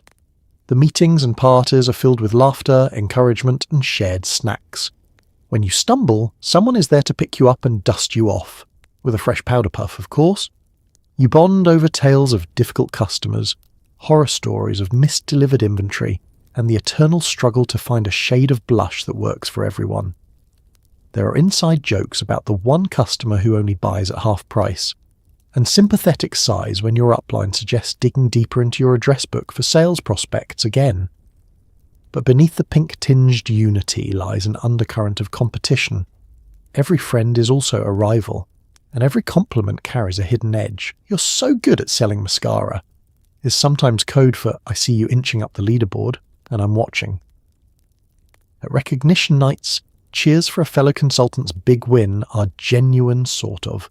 There's an unspoken rule: applaud her loudly now, plot your comeback quietly later. Forced fun is part of the culture. Team-building exercises involve trust falls, blindfolded lipstick applications, and icebreaker games that always, somehow, end with everyone revealing their deepest fears about eyeliner. Your upline organises sisterhood socials, complete with matching t-shirts, karaoke, and motivational speeches that blur the line between pep rally and group therapy. You might find yourself group hugging in the name of team spirit, even as you're mentally calculating how many of these women could be convinced to join your downline. Of course, the forced fun isn't all bad. The karaoke nights, craft parties, and road trips to annual conventions make for memories. Some heartwarming, others just awkward enough to be funny in hindsight. You learn who brings the best snacks, who can be counted on for brutal honesty about a new shade of lipstick, and who secretly hoards the last of the hand cream samples. Carpooling to events becomes an informal therapy session, complete with gossip, confessionals, and the occasional vent session about your spouse's inability to get the Mary Kay hustle. Sometimes friendships do blossom. Late-night phone calls to strategize, celebrate, or commiserate are not uncommon. You find yourself texting your frenemy at midnight to ask if she has any extra peony pink for tomorrow's party, and she delivers it with a wink and a thinly veiled joke about you owing her at least one customer and a cake recipe. But the truth is, this sisterhood runs on a unique blend of warmth and ambition. Your friends cheer you on, but they're also racing you to the next goal. They'll hand you a safety pin for your sash, but not the customer who's wavering between your eyeliner and theirs. It's a dance, sometimes collaborative, sometimes competitive, always wrapped in the soft focused glow of sisterly encouragement. By the end of your Mary Kay journey, you realise the sisterhood isn't perfect, but it's real. It's the reason you don't quit after a bad month, the audience for your small wins, and the backdrop for your biggest triumphs. Frenemy or friend, every woman in pink has a stake in the game, and if you're lucky, a story you'll laugh about long after the last lipstick has been sold. You realise that in Mary Kay, salvation is as much about selling skin cream as it is about saving souls. Somewhere between Sunday service and Monday cold calls, the lines start to blur. It starts at your very first training, where God first, family second, career third is repeated so often it might as well be inscribed on the inside of every compact. The phrase becomes your new North Star, a motto that promises, if you just stack your priorities right, the blessings and the bonuses will surely follow. Don't just sell beauty, the director urges. Bring joy, uplift spirits, and share the gift of self-confidence. For a moment, you wonder if you accidentally wandered into a motivational sermon, but then the order forms come out and it's back to business. Sundays in the suburbs have a familiar rhythm. Slip into your best dress, corral the kids, and make it to the early service where the pastor preaches about hope, faith, and stewardship. But somewhere in the back pew, you're mentally organising your prospect list and wondering if Mrs. Williams from the choir would prefer the dewy rose or berry blossom lipstick. You pray for guidance and for good sales numbers. You listen intently, nodding in time with the hymns and also with the internal drumbeat of your monthly quota. Monday morning arrives, and suddenly the gospel is less about Matthew, Mark, Luke and John, and more about Mary Kay, L'Oreal, Avon and Revlon. You pour yourself a coffee, flip open your Faith and Fortune Day planner, and dial prospects with the hopeful zeal of a televangelist. Hi, would you like to experience a miracle moisturizer? Feels only slightly less loaded than asking if someone's found Jesus. You're told to believe in yourself, speak positivity into your business, and trust that God helps those who help themselves, and also host a minimum of 3 parties this week. At team meetings, prayers are sometimes offered before business gets started. You bow your head with the group and whisper thanks for new recruits and for husbands who finally understand. Someone prays for strength, for courage, and for inspiration to break through this month's sales plateau. You can't help but wonder if the saints ever got this competitive about eyeliner. The overlap doesn't stop there. The pep talks you hear from your upline echo Sunday sermons, except instead of walk in faith, it's walk up to your neighbour and offer her a hand cream sample. When you struggle, you're encouraged to pray for clarity and maybe for a little divine intervention, preferably before the new spring shades launch. And always, underneath the surface, is the notion that selling beauty is a form of service, a way to spread joy and confidence, and hopefully close out your inventory before next month's minimum order. But then there's the guilt. You worry you're being too pushy or not pushy enough. You feel bad when you skip Sunday's bake sale for a last-minute facial demo. You silently debate the ethics of asking for blessings while also asking for orders. On the flip side, the affirmations and gratitude journals begin to work their magic. You count your wins, big and small. You thank God for every customer, every callback, every neighbour who actually answers the door. And yet, faith and business have always been entangled, especially when it comes to hope, hustle, and the never-ending search for meaning in a world of sales quotas. You marvel at how seamlessly prayer requests and party invitations coexist on your calendar. Some days you feel lifted by belief. Other days you just feel exhausted and wonder if there's a patron saint for unsold lip gloss. Still, in the Mary Kay world, you discover a peculiar kind of grace. Whether you're hustling for sales or seeking spiritual comfort, you're never far from a prayer or a pep talk. And sometimes, when you least expect it, a little faith or a little foundation really can work wonders. Because in this empire, God and glamour are often just two sides of the same perfectly polished coin. And guilt? Well, that's just a sign you care. Enough to keep showing up, lipstick in hand, heart on your sleeve, and a prayer that, somehow, it will all add up in the end. Eventually the routine wears you down. The endless cycle of hope, hustle, and heartbreak starts to feel less like empowerment and more like indentured servitude, with better makeup. You don't notice it all at once. At first, it's just a yawn you can't stifle at the weekly meeting, or a missed call you don't rush to return. You still slap on a smile along with 3 coats of rose blossom, but it starts to feel less like enthusiasm and more like armour. Even the coffee can't keep up anymore, though you try, brewing pot after pot and hoping for a jolt of optimism in every cup. Instead, you get jitters, insomnia, and the sneaking suspicion that you'd be better off investing in decaf and a good nap. Your planner, once filled with colour-coded excitement, starts to blur into a series of obligations. Callbacks, party reminders, inventory checklists, pep talk podcasts you can barely stand to finish. You find yourself reusing the same script on every call, promising radiant skin and unlimited income with all the energy of a fast food drive-through worker on a Tuesday morning.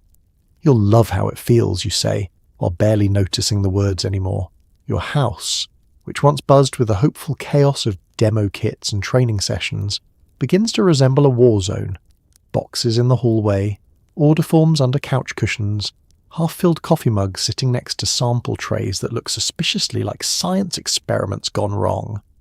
The motivational quotes taped to the fridge are curling at the edges, and you start ignoring the one about turning failure into feedback. The phone becomes a frenemy. Each ring could mean a sale, or another, let me think about it. You start screening your calls, then texts, then the doorbell. You dread both the sorry, not this month's, and the rare enthusiastic yeses, because even when you make a sale, it's hard to remember why you started. The thrill is gone, replaced by a low-level anxiety that clings like foundation after a humid July house party. Even the awards night, once a beacon of sparkle and camaraderie, now feels like an obligation. You sit in the folding chair, clap for your friends, and fake a laugh at the recycled jokes, but your mind is already at home, wondering if anyone would notice if you slipped out early. You catch yourself envying the new recruits, their faces glowing with hope and peachy keen blush, unaware that soon they'll be calculating commission against the cost of bulk toner. The people around you notice the change. Your spouse asks if you're okay. Your kids miss the bedtime pep talks. Even your upline, forever chipper, starts leaving you motivational voicemails with an edge of concern. Remember, you can do this. It's meant as encouragement, but you hear it as pressure. One more should on a list that's already outgrown your fridge. Still, you keep up appearances. You tell yourself it's just a rough patch, that one good party or one breakthrough customer will turn things around. But the burnout lingers. Even a spa night can't revive you, and the only self-care you crave is a quiet evening with no phone, no order forms, and no one asking, what's the difference between dewy and satin finish? Eventually, you do the bravest thing of all. You let yourself stop. Maybe for a day, maybe for a week, maybe for good. You give yourself permission to step out of the pink hurricane and breathe, really breathe, for the first time in ages. You remember who you are when you're not hustling, not pitching, not pretending. And you realize, as the tension starts to melt away, that sometimes walking away isn't failure, it's freedom. with or without the perfect shade of lipstick. And as you finally rest, you might even whisper a quiet thank you to yourself for surviving the hustle, for knowing when enough is enough, and for daring to imagine that life can be beautiful, even without the sparkle of a sales chart. To truly win, you need to recruit others. Suddenly you're less a beauty consultant and more a shepherd, leading lost lambs to the altar of skincare, whether they want it or not. It starts with a suggestion from your upline, delivered with a smile so encouraging it should come with a warning label. You know, you'd make a great leader. Why not start building your own team? At first, you're hesitant. Selling night cream is one thing, selling the dream is another. But soon, the siren song of bonuses, extra commission, and the faintest glimmer of that legendary pink Cadillac begins to work its magic. You dust off your notebook, open to a fresh page, and start brainstorming. Who among your friends is just one motivational chat away from becoming your newest recruit? The hunt begins in subtle ways. You start seeing potential everywhere. Your cousin, who's between jobs and loves makeup. Your neighbour, who always compliments your radiant glow. Never mind that it's just caffeine and hope. The other mums at school pickup. Surely at least one of them is ready to embark on a skincare journey that ends in mild financial confusion and a closet full of sample-size serums. The approach is delicate. You invite people out for coffee, steering the conversation ever so gently from weather and PTA meetings to life-changing opportunities and the freedom of being your own boss. You slip a catalogue into their purse just in case, and regale them with stories of Mary Kay success, flexible hours, empowering sisterhood, and the chance to earn prizes for doing what you're already doing. Talking to people and trying to look presentable in public. Some are polite, promising to think about it, and you can practically see the polite force field they've activated. Others are curious, their eyes lighting up at the prospect of extra income, or just something new to talk about at bunco night. A brave few say yes, buoyed by your optimism, your cookies, and the secret hope that maybe they'll be the one who finally makes it big. You walk them through the starter kit, always a moment of excitement and mild sticker shock. You share tips, how to build a list, how to host a party, how to keep smiling through rejection and spilled toner. Your house becomes an unofficial training centre, filled with nervous laughter, stacks of order forms, and at least one child or pet covered in blush by mistake. The phone rings with questions, sometimes about product, sometimes about existential dread. Is it really possible to sell all this? Will my husband ever forgive me for using his office as inventory overflow? You offer support, encouragement, and, when needed, baked goods. Some recruits soar, booking parties, dazzling customers, and racking up sales with the efficiency of a seasoned pro. Others fizzle out, defeated by lukewarm neighbours, or the realisation that being your own boss means keeping very detailed spreadsheets. You learn to accept both outcomes. Not everyone is destined for the leaderboard. Some just want a discount on hand cream and a few evenings of grown-up conversation. But every new team member is a new chapter, a fresh surge of hope and possibility. You celebrate their successes with claps, texts, and on occasion a ceremonial cupcake. You commiserate over their challenges, swap pep talks, and sometimes just share a good cry over lukewarm coffee and unsold sunset coral lip gloss. Through it all, you become part cheerleader, part therapist, part motivational speaker, sometimes all in the same 10-minute call. Recruiting isn't just a numbers game. It's a reminder that the Mary Kay world is built, one handshake and hopeful heart at a time. You may never lead an army, but you've definitely led a parade of hopeful women and the occasional confused husband into the wild pink yonder. And if the altar of skincare gets a little crowded, at least you'll have company, and if all else fails, someone to split the inventory storage bill. Maybe it's the stacks of commission checks or the slowly spreading collection of pink things in the driveway. But one day your husband starts to get it. Or at least he pretends to. At first, his understanding is cautious, a bit like approaching a suspicious casserole at a family potluck. He eyes the product boxes multiplying in the hallway, the cheerful noise of your unit meetings, and the magnetic swarm of women in pink converging on your living room every Thursday. There's mild confusion about the difference between mauve and dusty rose, and a lingering suspicion that your car is starting to smell like night cream. Still, he lets it slide, muttering only occasionally about all the new pink stuff appearing where his fishing gear once lived. But something shifts the day he stumbles over a stack of commission checks, each one small but consistent, gathering in a neat pile on the kitchen counter. He starts asking questions, real questions, not just, how many lipsticks did you sell? But, so, what's the plan for next month? He starts seeing you less as a hobbyist and more as a woman on a mission. Clipboard in hand, running a business with the kind of energy he usually reserves for weekend yard work.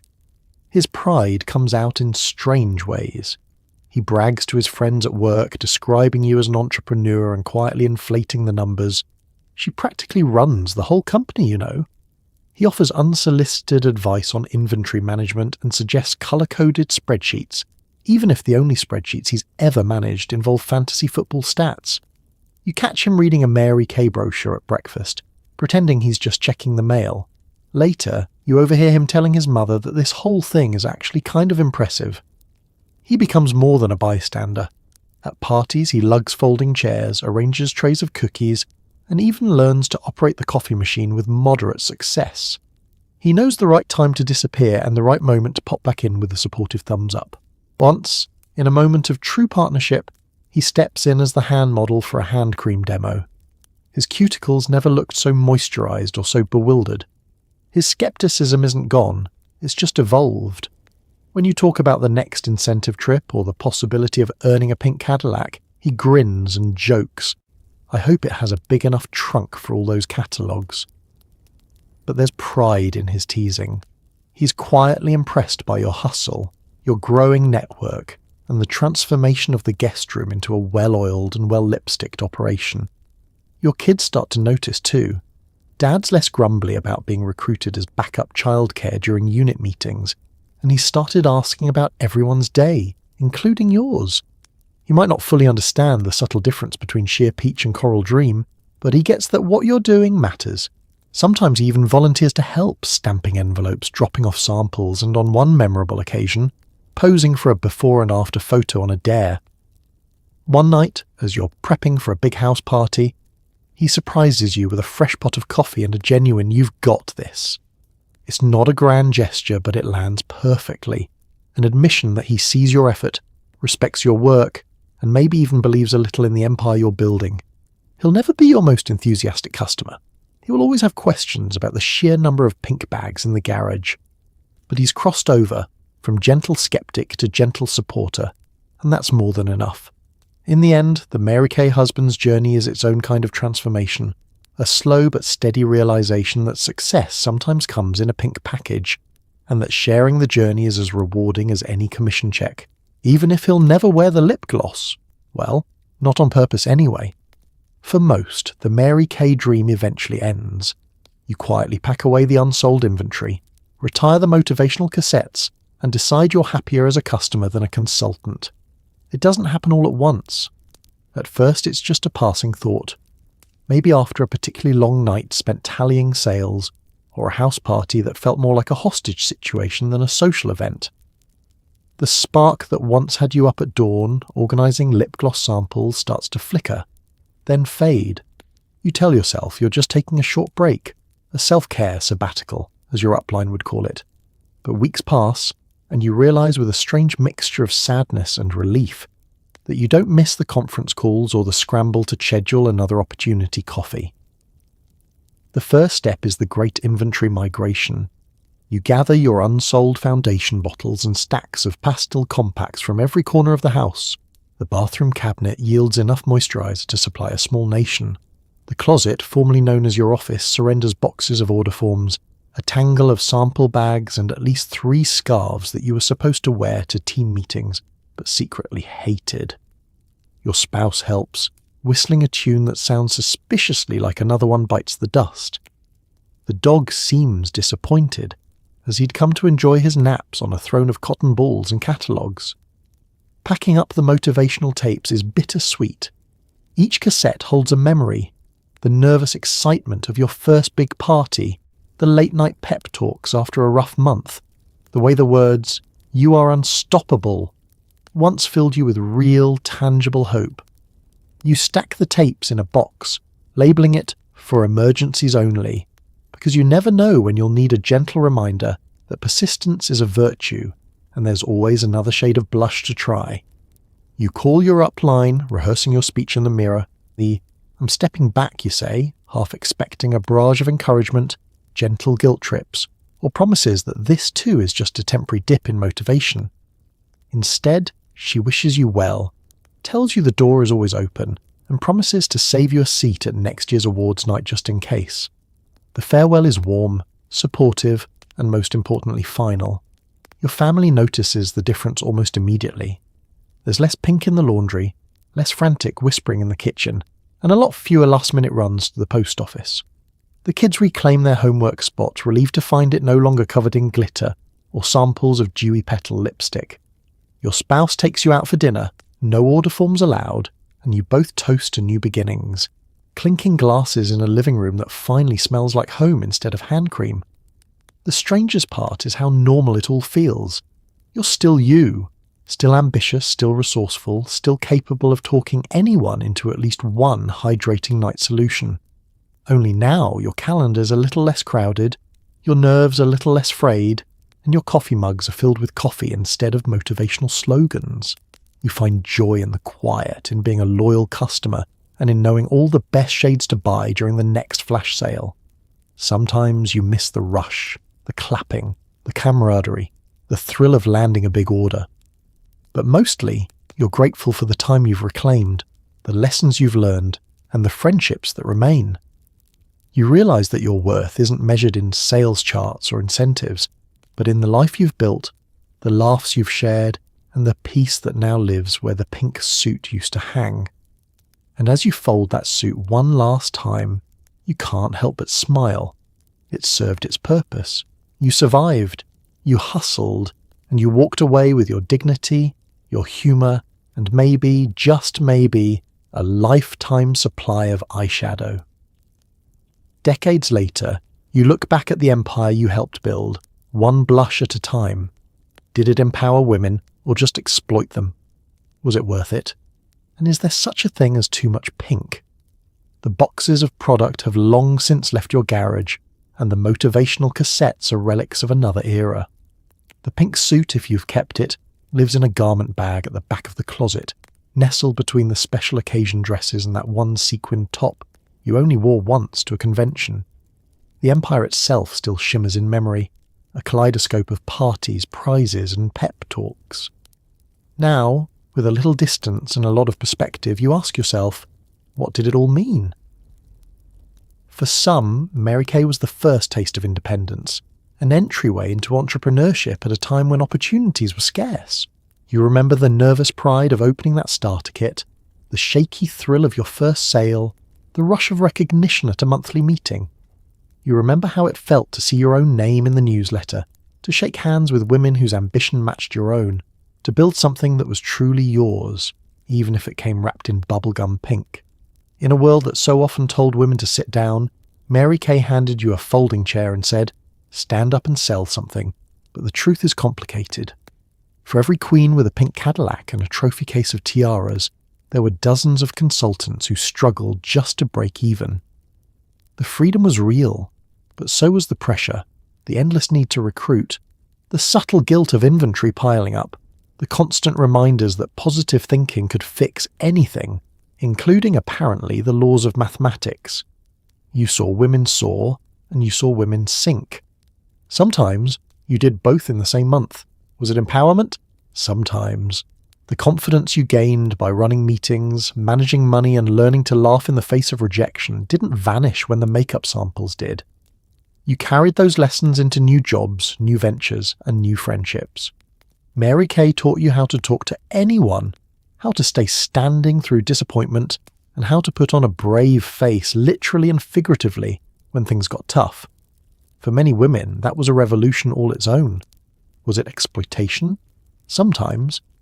Looking back, you recognize how the dream was often just out of reach, a carefully calibrated carrot dangling at the end of a never-ending stick.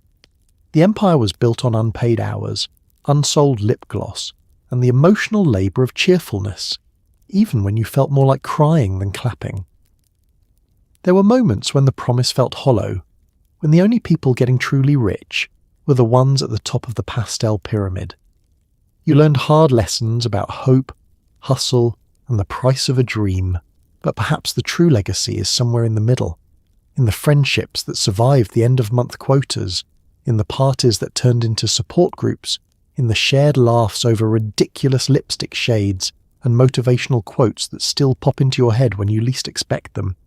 You find yourself teaching your daughter how to organise a garage sale, or giving your granddaughter a pep talk before her first job interview, and you hear echoes of Mary Kay, her optimism, her determination, her voice reminding you to fake it till you make it, and then keep going until you do. As for the question of too much pink, well, maybe. Your retinas may never fully recover, but there are worse things than a little extra colour in your life. In the end, Mary Kay changed a lot, sometimes for the better, sometimes not.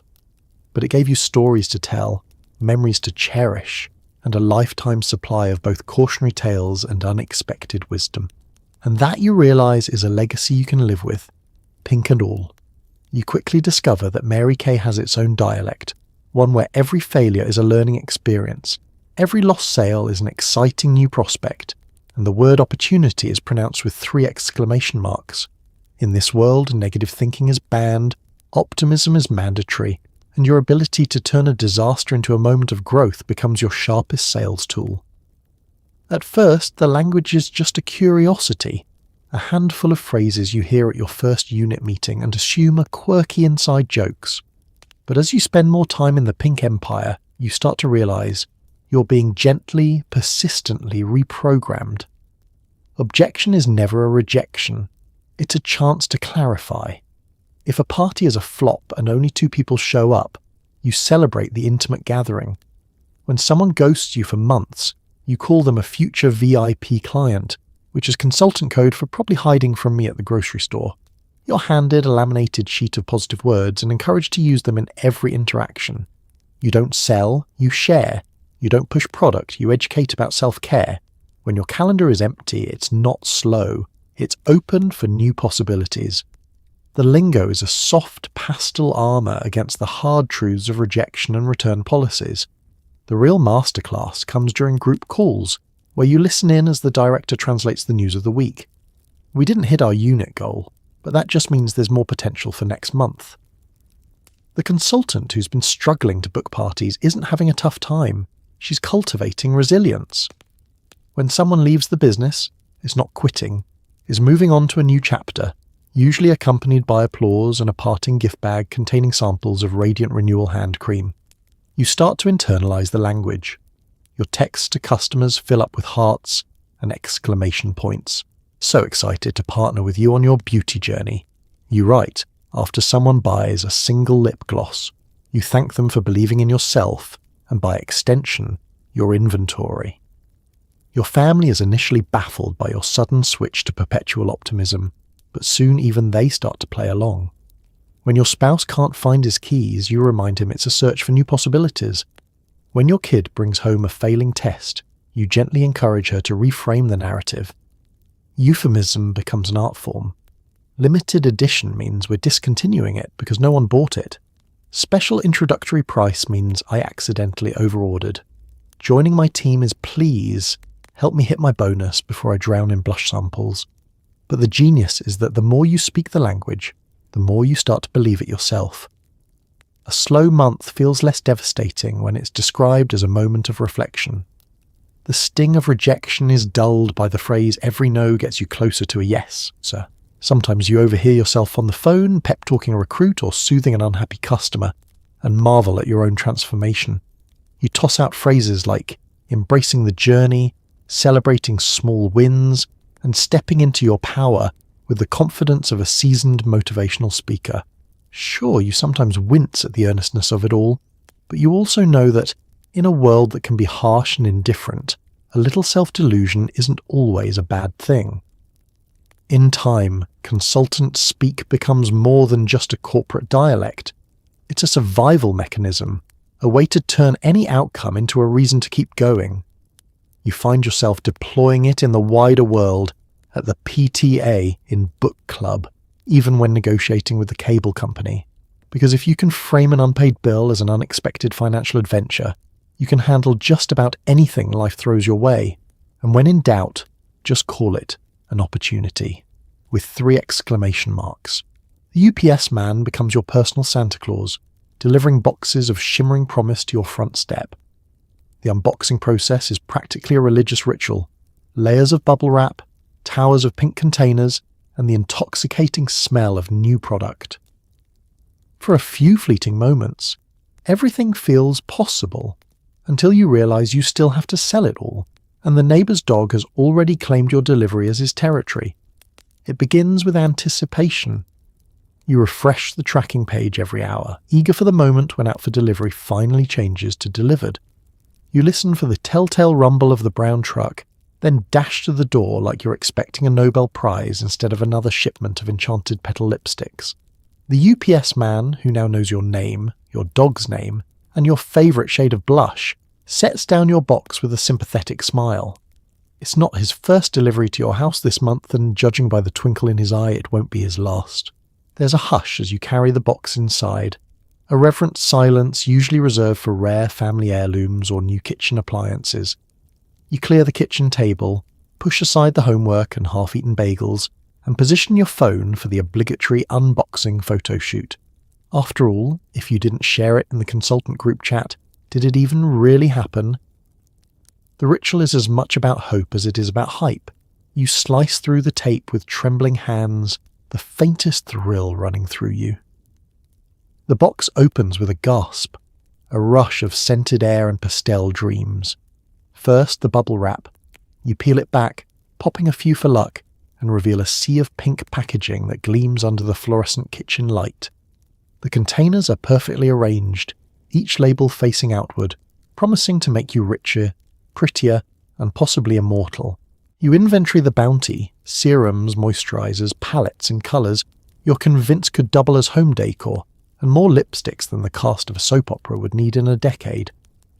The marketing inserts flutter to the floor, slogans like "Dare to Dream" and "This could be your year" echoing in your head. For a moment you're swept away by possibility. Surely this is the order that will tip the balance, spark a selling frenzy, and bring you that much closer to the Cadillac of your dreams. Then reality bites, in the form of the neighbour's dog who's somehow gotten hold of a sample sachet and is now streaking across the yard with a trail of radiant glow in his wake.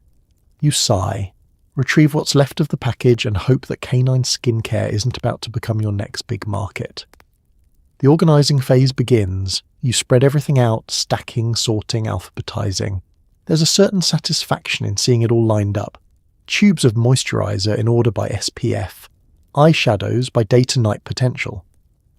For a brief, shining moment, you're the monarch of a small pink plastic kingdom.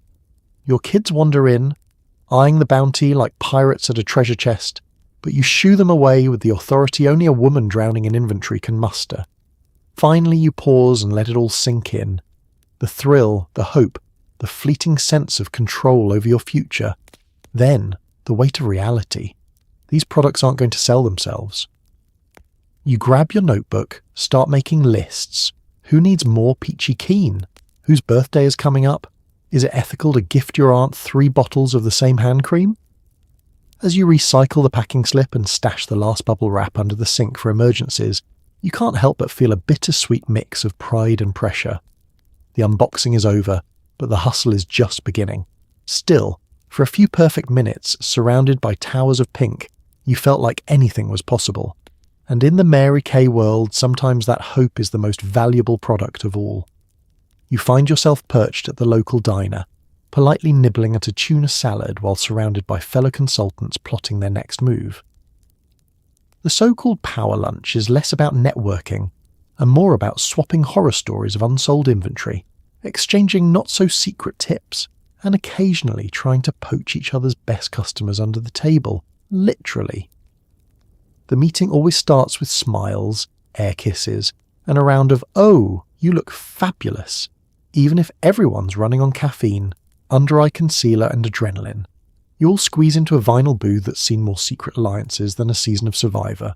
Someone orders a round of sweet teas, and the waiter, already weary from your last gathering, brings extra napkins in anticipation of the enthusiastic gesturing that accompanies any conversation involving quotas and product launches.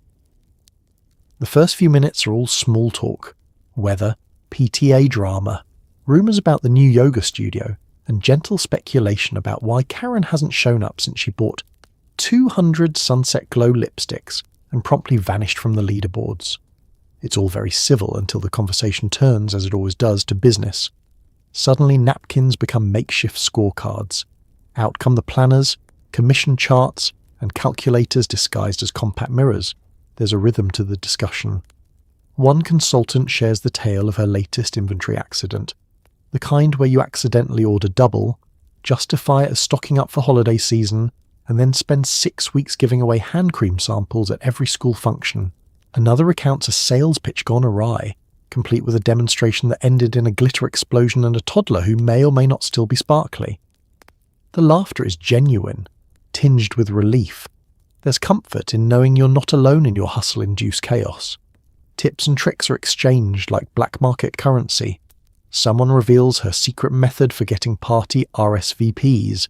I offer to babysit their kids if they show up, while another swears by the power of guilt-laden thank you notes and surprise birthday samples.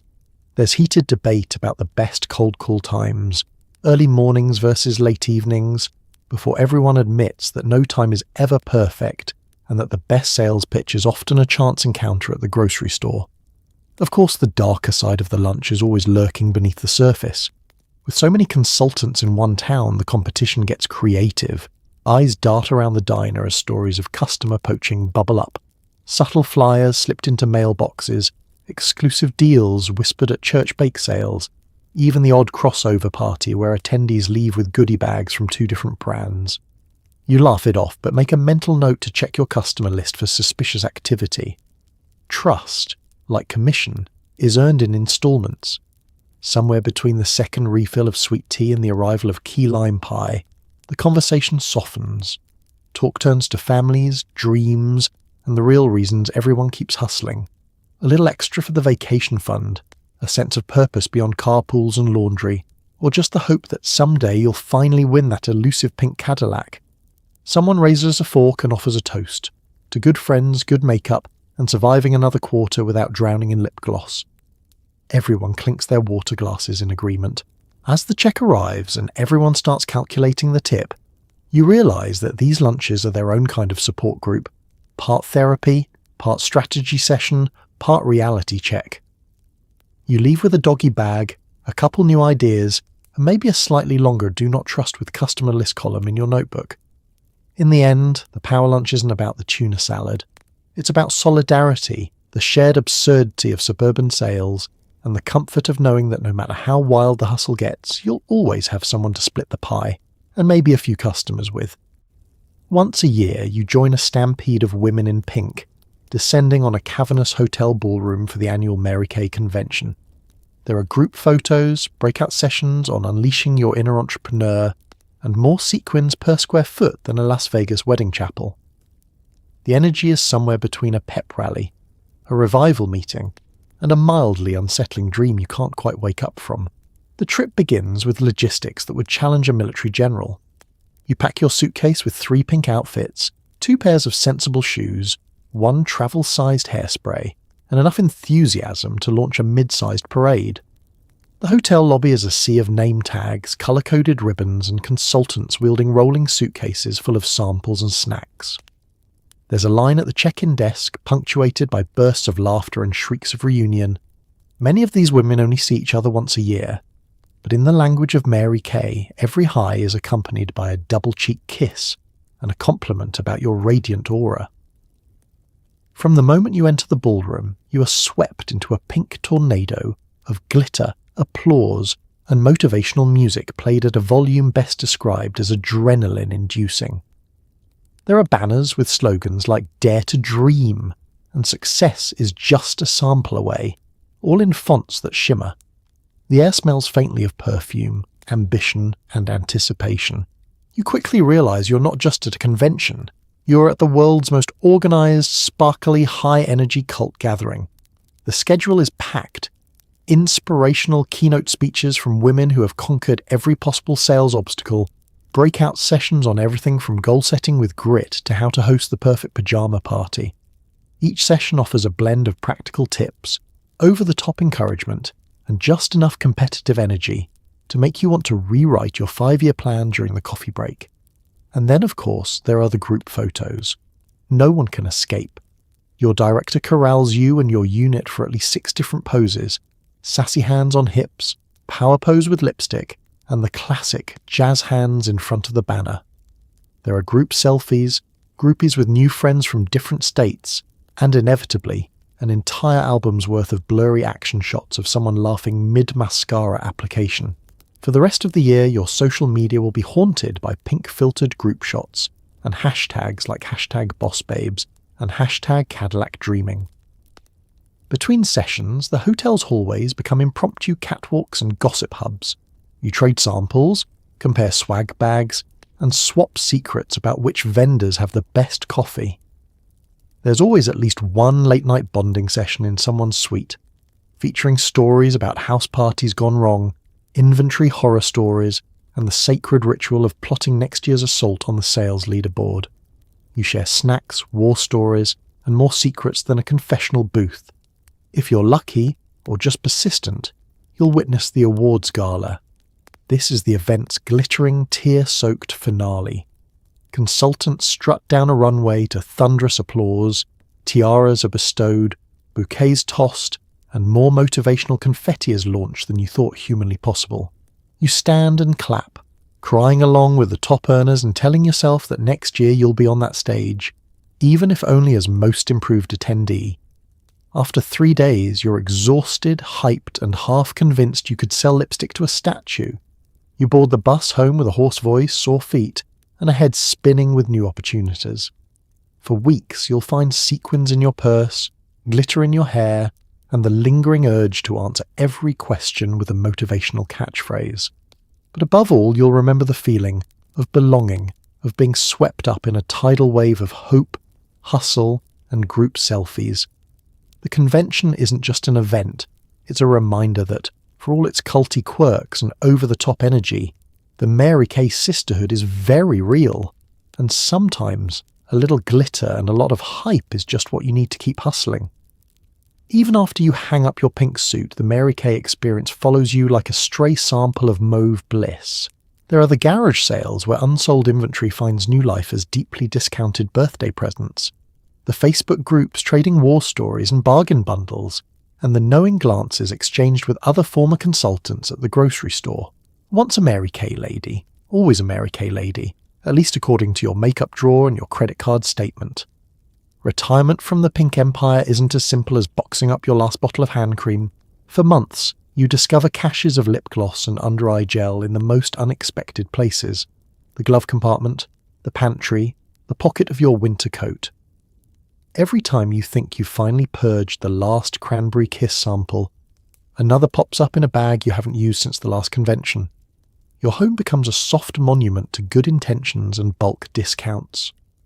The first step in the afterlife is the ceremonial garage sale. It's part decluttering, part confession. You set up a table on the driveway and arrange your remaining inventory by colour, family and expiration date, all while answering questions from neighbours who never realised how many shades of natural beige could exist in one household. Children wander by and leave with sparkly samples, their parents both grateful and slightly suspicious about why you're giving away such a great deal. By noon, you've traded half your collection for spare change and a bag of outgrown baby clothes. You tell yourself it's closure, but you know deep down you'll never have to buy birthday presents for your extended family ever again. But the real action is online. The secret Facebook groups are thriving ecosystems of ex-consultants, part support group, part bazaar. Here, the rules of polite competition are replaced with raw honesty and memes about commission checks. You swap stories about house parties gone wrong, the fate of that one enthusiastic upline, and the collective trauma of hauling inventory during a heat wave. Every once in a while, someone posts a photo of a pink Cadillac sighting, and the group sighs in collective nostalgia. You discover, to your relief, that you're not alone in owning 30 tubes of peach perfection you never managed to sell. Your circle of friends includes a surprising number of former Mary Kays. You spot each other at the grocery store, both sporting last season's lipstick shade, and share a conspiratorial smile. It's a subtle camaraderie, no secret handshake, but a mutual recognition that you've both survived something uniquely sparkly. There are quick catch-ups over the sale rack at Target. How's your inventory? Still working through the last of the hand cream? Don't worry, I've got extra if you need it. The stories stick around longer than the products. You find yourself telling tales at parties about the time you accidentally double-booked 2 house parties in one night, or the infamous inventory avalanche of 1998. Your kids, now grown, tease you gently about your entrepreneurial era, but secretly appreciate the steady supply of moisturizer throughout their teenage years. Even after you've moved on, the skills remain. You can organize a bake sale with military precision, charm a crowd of strangers in minutes, and negotiate a deal with the confidence of a Vegas card shark. You realize the hustle never truly leaves you. It just evolves. Now you're the parent volunteering for every school fundraiser, the neighbor with the best wrapped gifts, the friend who always has a spare lip balm in her purse just in case. In the end, the afterlife of a Mary Kay consultant is about more than leftover inventory and nostalgic Facebook posts. It's about the lessons learned, the friendships forged, and the quiet pride of having been part of something, no matter how pink, persistent, or peculiar it sometimes seemed. Because whether you're still selling or just reminiscing, the Mary Kay experience never really fades. It just settles in, like a stubborn shimmer, and keeps you glowing long after the last sale. So tonight, as you rest beneath your soft sheets, maybe with a faint whiff of rose-scented cold cream lingering in the air, take a moment to reflect on the quietly heroic world you've just wandered through. The world of 1970s housewives, armed with pink suitcases, hope, and a determination so relentless it could outlast any unsold lipstick. You've survived the opportunity meetings, the pep talks, the bundt cake bribery, the endless phone calls, and the existential threat of running out of blush. You've smiled through rejection, plotted your neighborhood strategy with the intensity of a 4-star general, and weathered the existential dread that comes only from drowning in pastel inventory. You may not have earned a Cadillac, but you probably earned a story, one of resilience, of hustle, and of a sisterhood that was equal parts support group and Olympic-level competition. Think of the Mary Kay consultants, these women who built an empire with little more than charm, persistence, and a telephone cord that stretched around the block. For every tired sales pitch and every forced smile, there was real grit.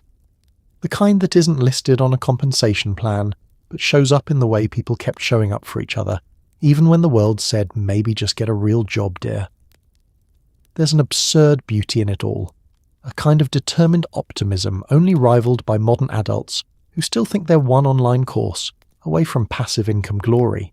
So as you nestle deeper into your blanket, grateful for your day job, your online shopping, and a life free from motivational cassette tapes, maybe send a little silent thanks to the pink pioneers who paved the way for hustle culture and group selfies.